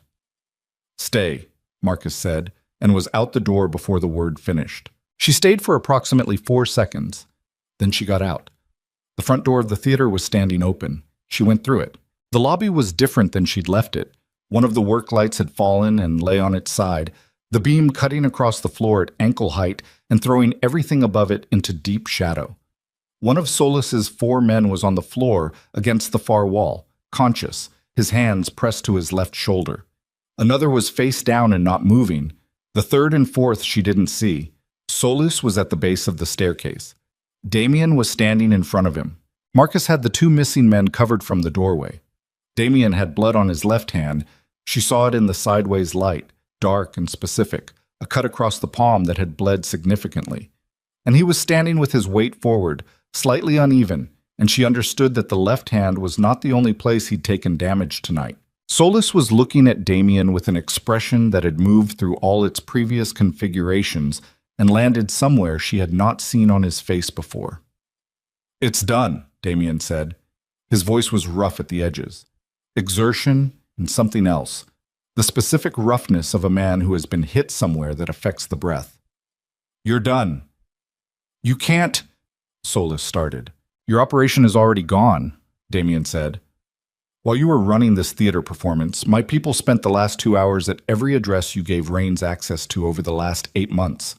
Everything you built is gone. Every contact, every document, every safe house."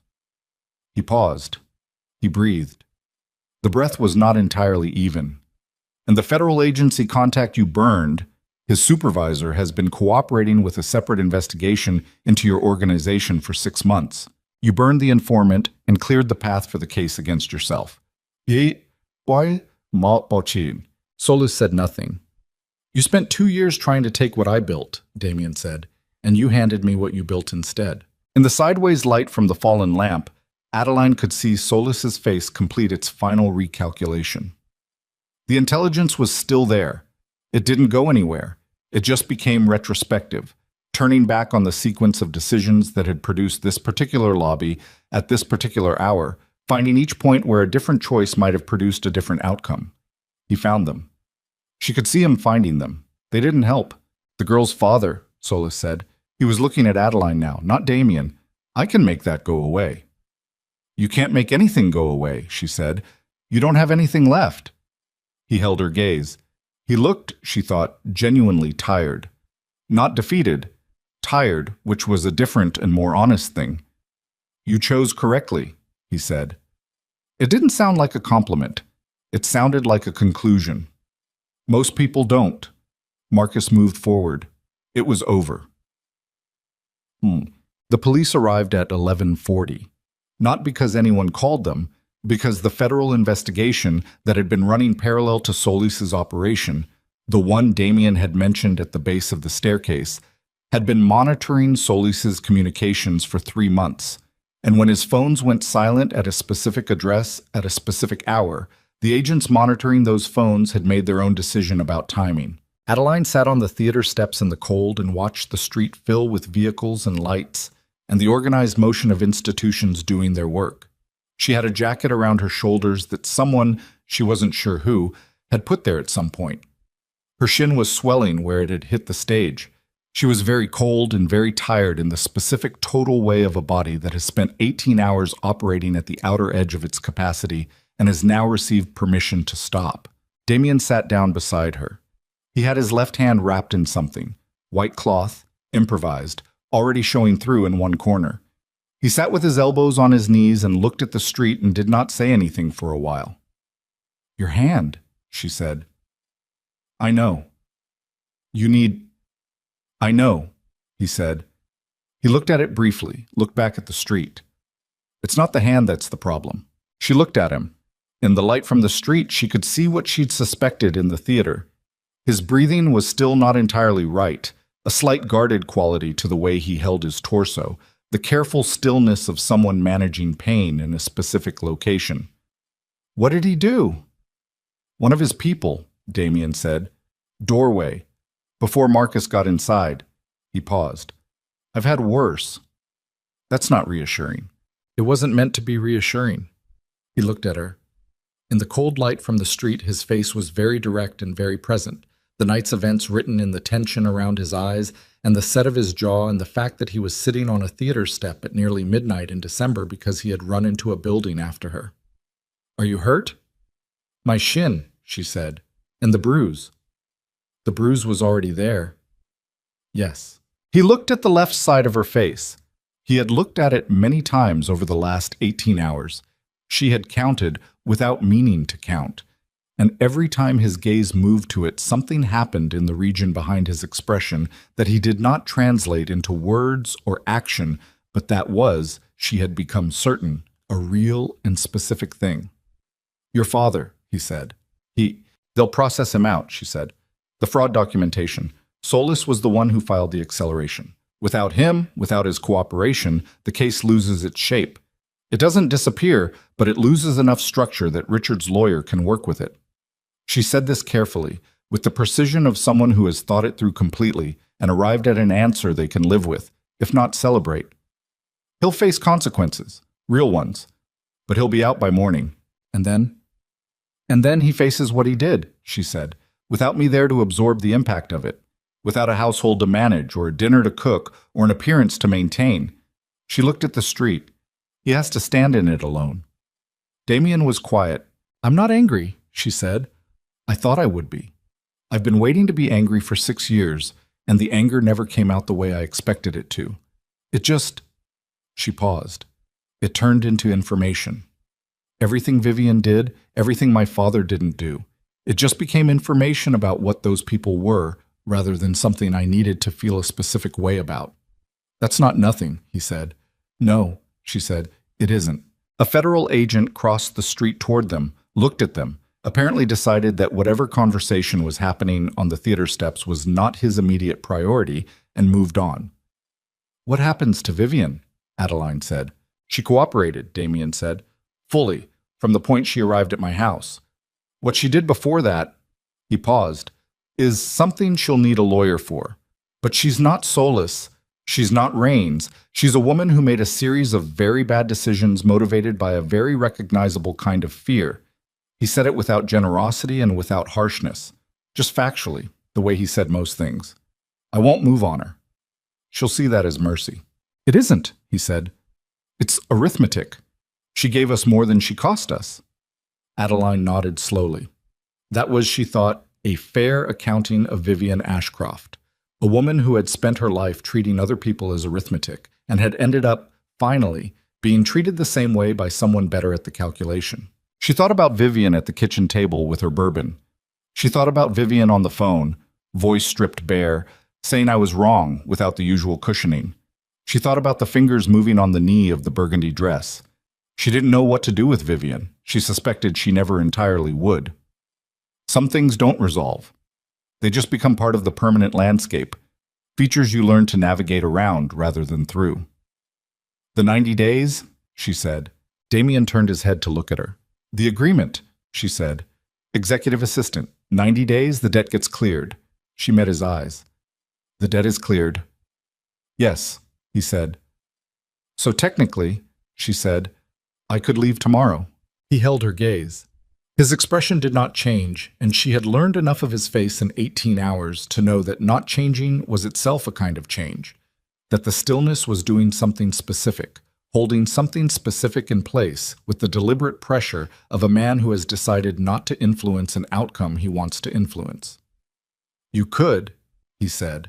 The restaurant group still has a structural accounting problem that's going to take at least 6 weeks to fully document and remediate, she said. Yes. And the shell company Rains built has 3 layers that need to be legally unwound before the properties can be transferred cleanly back into your portfolio. Yes? That's probably another month of work. Probably, he said. She looked back at the street. A car she recognized, Carla's car. Improbably, Carla had driven herself here at midnight in December.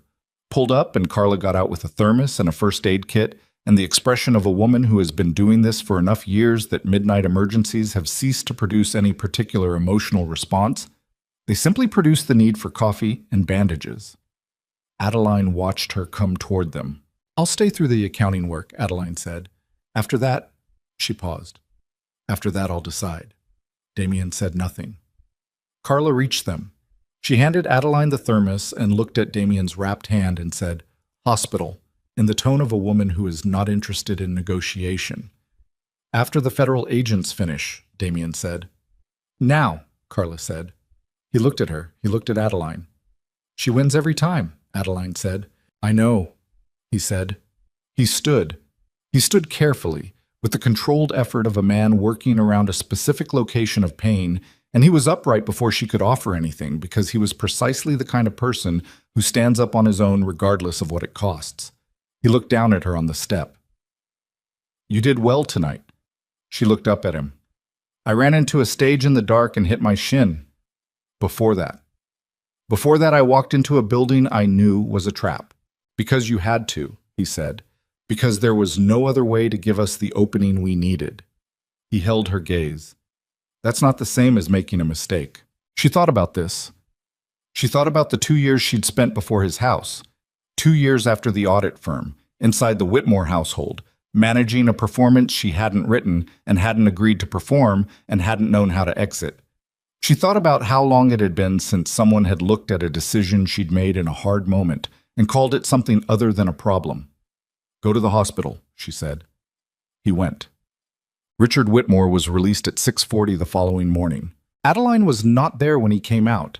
She had considered going, had sat with the consideration for a long time in the cedar-smelling room, lying on the enormous bed watching the ceiling change color as the winter dawn came in through the window, and had decided against it. Not because she didn't want to see him, but because what she wanted to say to him was not something that should be said in a federal processing facility parking lot at 6:40 in the morning, with both of them exhausted and raw and operating on the ragged edges of a very long night. She would see him. She would say what needed to be said. But she would say it when she was ready, not when circumstances forced her hand because she was done making decisions under pressure applied by other people. She got the call from his lawyer at 7:15 confirming the release. She thanked the lawyer. She hung up. She lay still for another few minutes watching the ceiling. Then she got up and went downstairs and found Carla in the kitchen. Coffee? Carla said, without turning around. Please, Adeline said. She sat at the kitchen counter and drank the coffee and felt the warmth of it move through her and listened to the sounds of the house. The particular morning sounds, the settling of a building as its temperature rose, a door somewhere above, footsteps on the upper floor that she recognized as Marcus. Slower and with more weight than usual, the footsteps of a man who also had not slept. An hour later, Damien came downstairs. His left hand was properly bandaged now, white and clean, and he moved with the careful economy of someone who has been told to rest and has interpreted this instruction as loosely as possible. He looked at her on the stool at the counter. He looked at the coffee in her hands. He went around to the other side of the counter and poured his own. They sat on opposite sides of the kitchen counter in the winter morning light and drank coffee and did not speak for a while. And the silence was the kind of silence that has earned its own quality over time. Not empty, not uncomfortable, but inhabited, the way a room becomes inhabited when the right people are in it long enough. My father is out, she said. I know, he said. He had already gotten the same call. He's going to need legal support, she said. The fraud case doesn't go away. It just... I'll connect him with someone, Damien said. Someone good. She looked at him over her coffee cup. Why? He held her gaze. Because you stayed, he said simply. She looked down at the counter. The granite was cold under her fingertips, the same cold as the counter in the Whitmore kitchen where she had pressed her palms flat on Christmas Eve and steadied herself before carrying the serving dish into the dining room, before sitting at the far end of the table 2 chairs removed from the nearest guest, before the evening came apart in all the ways it came apart. I found something in the restaurant accounts last night, she said, before everything happened. A discrepancy in the vendor payment processing that isn't connected to the Hartwell fraud. It's separate, smaller, but it's been running for 3 years and it's going to compound into something significant if it isn't addressed. She looked up. I want to fix it. Then fix it, he said. It's going to take time I didn't agree to in the original arrangement. I know, he said. She held his gaze for a moment. Outside the kitchen window, the winter morning was pale and clear, the snow in the side garden still undisturbed and flat and white, the bare trees casting their thin shadows across it with the unhurried precision of things that simply continue regardless of what people do in the buildings beside them. She thought about the oak tree in the front yard of the Whitmore house. She thought about sitting in it as a child and watching cars move through the street below and imagining a life that belonged to someone else entirely. She thought about the fact that she had stopped imagining other people's lives at some point in the last 31 years, had stopped because imagining requires hope, and hope requires a belief that the distance between where you are and where you want to be is crossable. And for a long time, she had not believed that. She believed it now. She didn't know exactly when it had happened. Somewhere between the Christmas dinner in the Cedar Room and the financial statements and the cold alley behind the theater and the theater steps at midnight with a thermos of Carla's coffee warm in her hands. Somewhere in there, the belief had returned without announcement, without ceremony, without asking permission. Okay, she said. Damien looked at her. I'll stay, she said. Not for the 90 days, not for the accounting work. She held his gaze steadily, with the particular directness of a woman who has recently learned the value of saying exactly what she means, without softening or qualifying or preemptively apologizing for taking up space. Because I want to. He was quiet for a moment. Okay, he said. The word was simple, and it held everything it needed to hold, and he did not add to it, because he was, she had learned, a man who understood that some things are ruined by elaboration. Carla turned from the stove and set a plate between them on the counter and said, "Eat," with the same authority she applied to everything, and went back to what she was doing. Adeline looked at the plate. She looked at the man across the counter. She looked at the window and the pale, clear morning outside it and the undisturbed snow in the garden, with its thin tree shadows crossing it, patient and precise. She picked up a fork. Outside, the city moved in its ordinary morning patterns.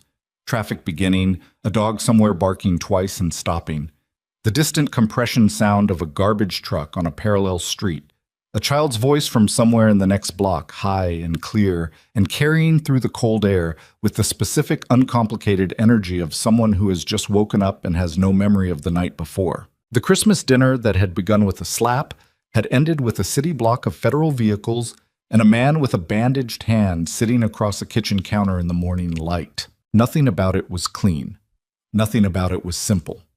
Her father would spend the next year navigating the consequences of a life built on borrowed appearances, and Vivian would spend hers accounting for decisions made from a fear that had never been fully examined, and Richard Whitmore would sit in rooms without his curated social image and learn, slowly and at considerable cost, what he actually was when the performance was no longer available to stand in front of him. And Adeline would do the work in front of her. The restaurant accounts, the shell company, the 3-year discrepancy she had found the night before. She would do the work, and she would do it well, and she would build, from the specific rubble of this particular Christmas, something that had her name on it in a way that nothing in the last 6 years had carried her name. Not because a man had saved her, because she had walked out of a locked room on her own, through a dark theater, by feel, toward a door she could not see but knew had to be there. That was the story, not the slap, not the mafia boss in the doorway, not the Christmas dinner that became a battlefield. The story was a woman in a dark building running by feel toward a door she couldn't see and hitting the bar with both hands and the door opening outward into cold air. That was the whole of it. She ate her breakfast. The morning came in through the kitchen window, pale and without apology, the way winter mornings do. Not warm, not promising warmth, but present, undeniably and completely present, which is sometimes the only thing that matters and is, on the right kind of morning, entirely enough.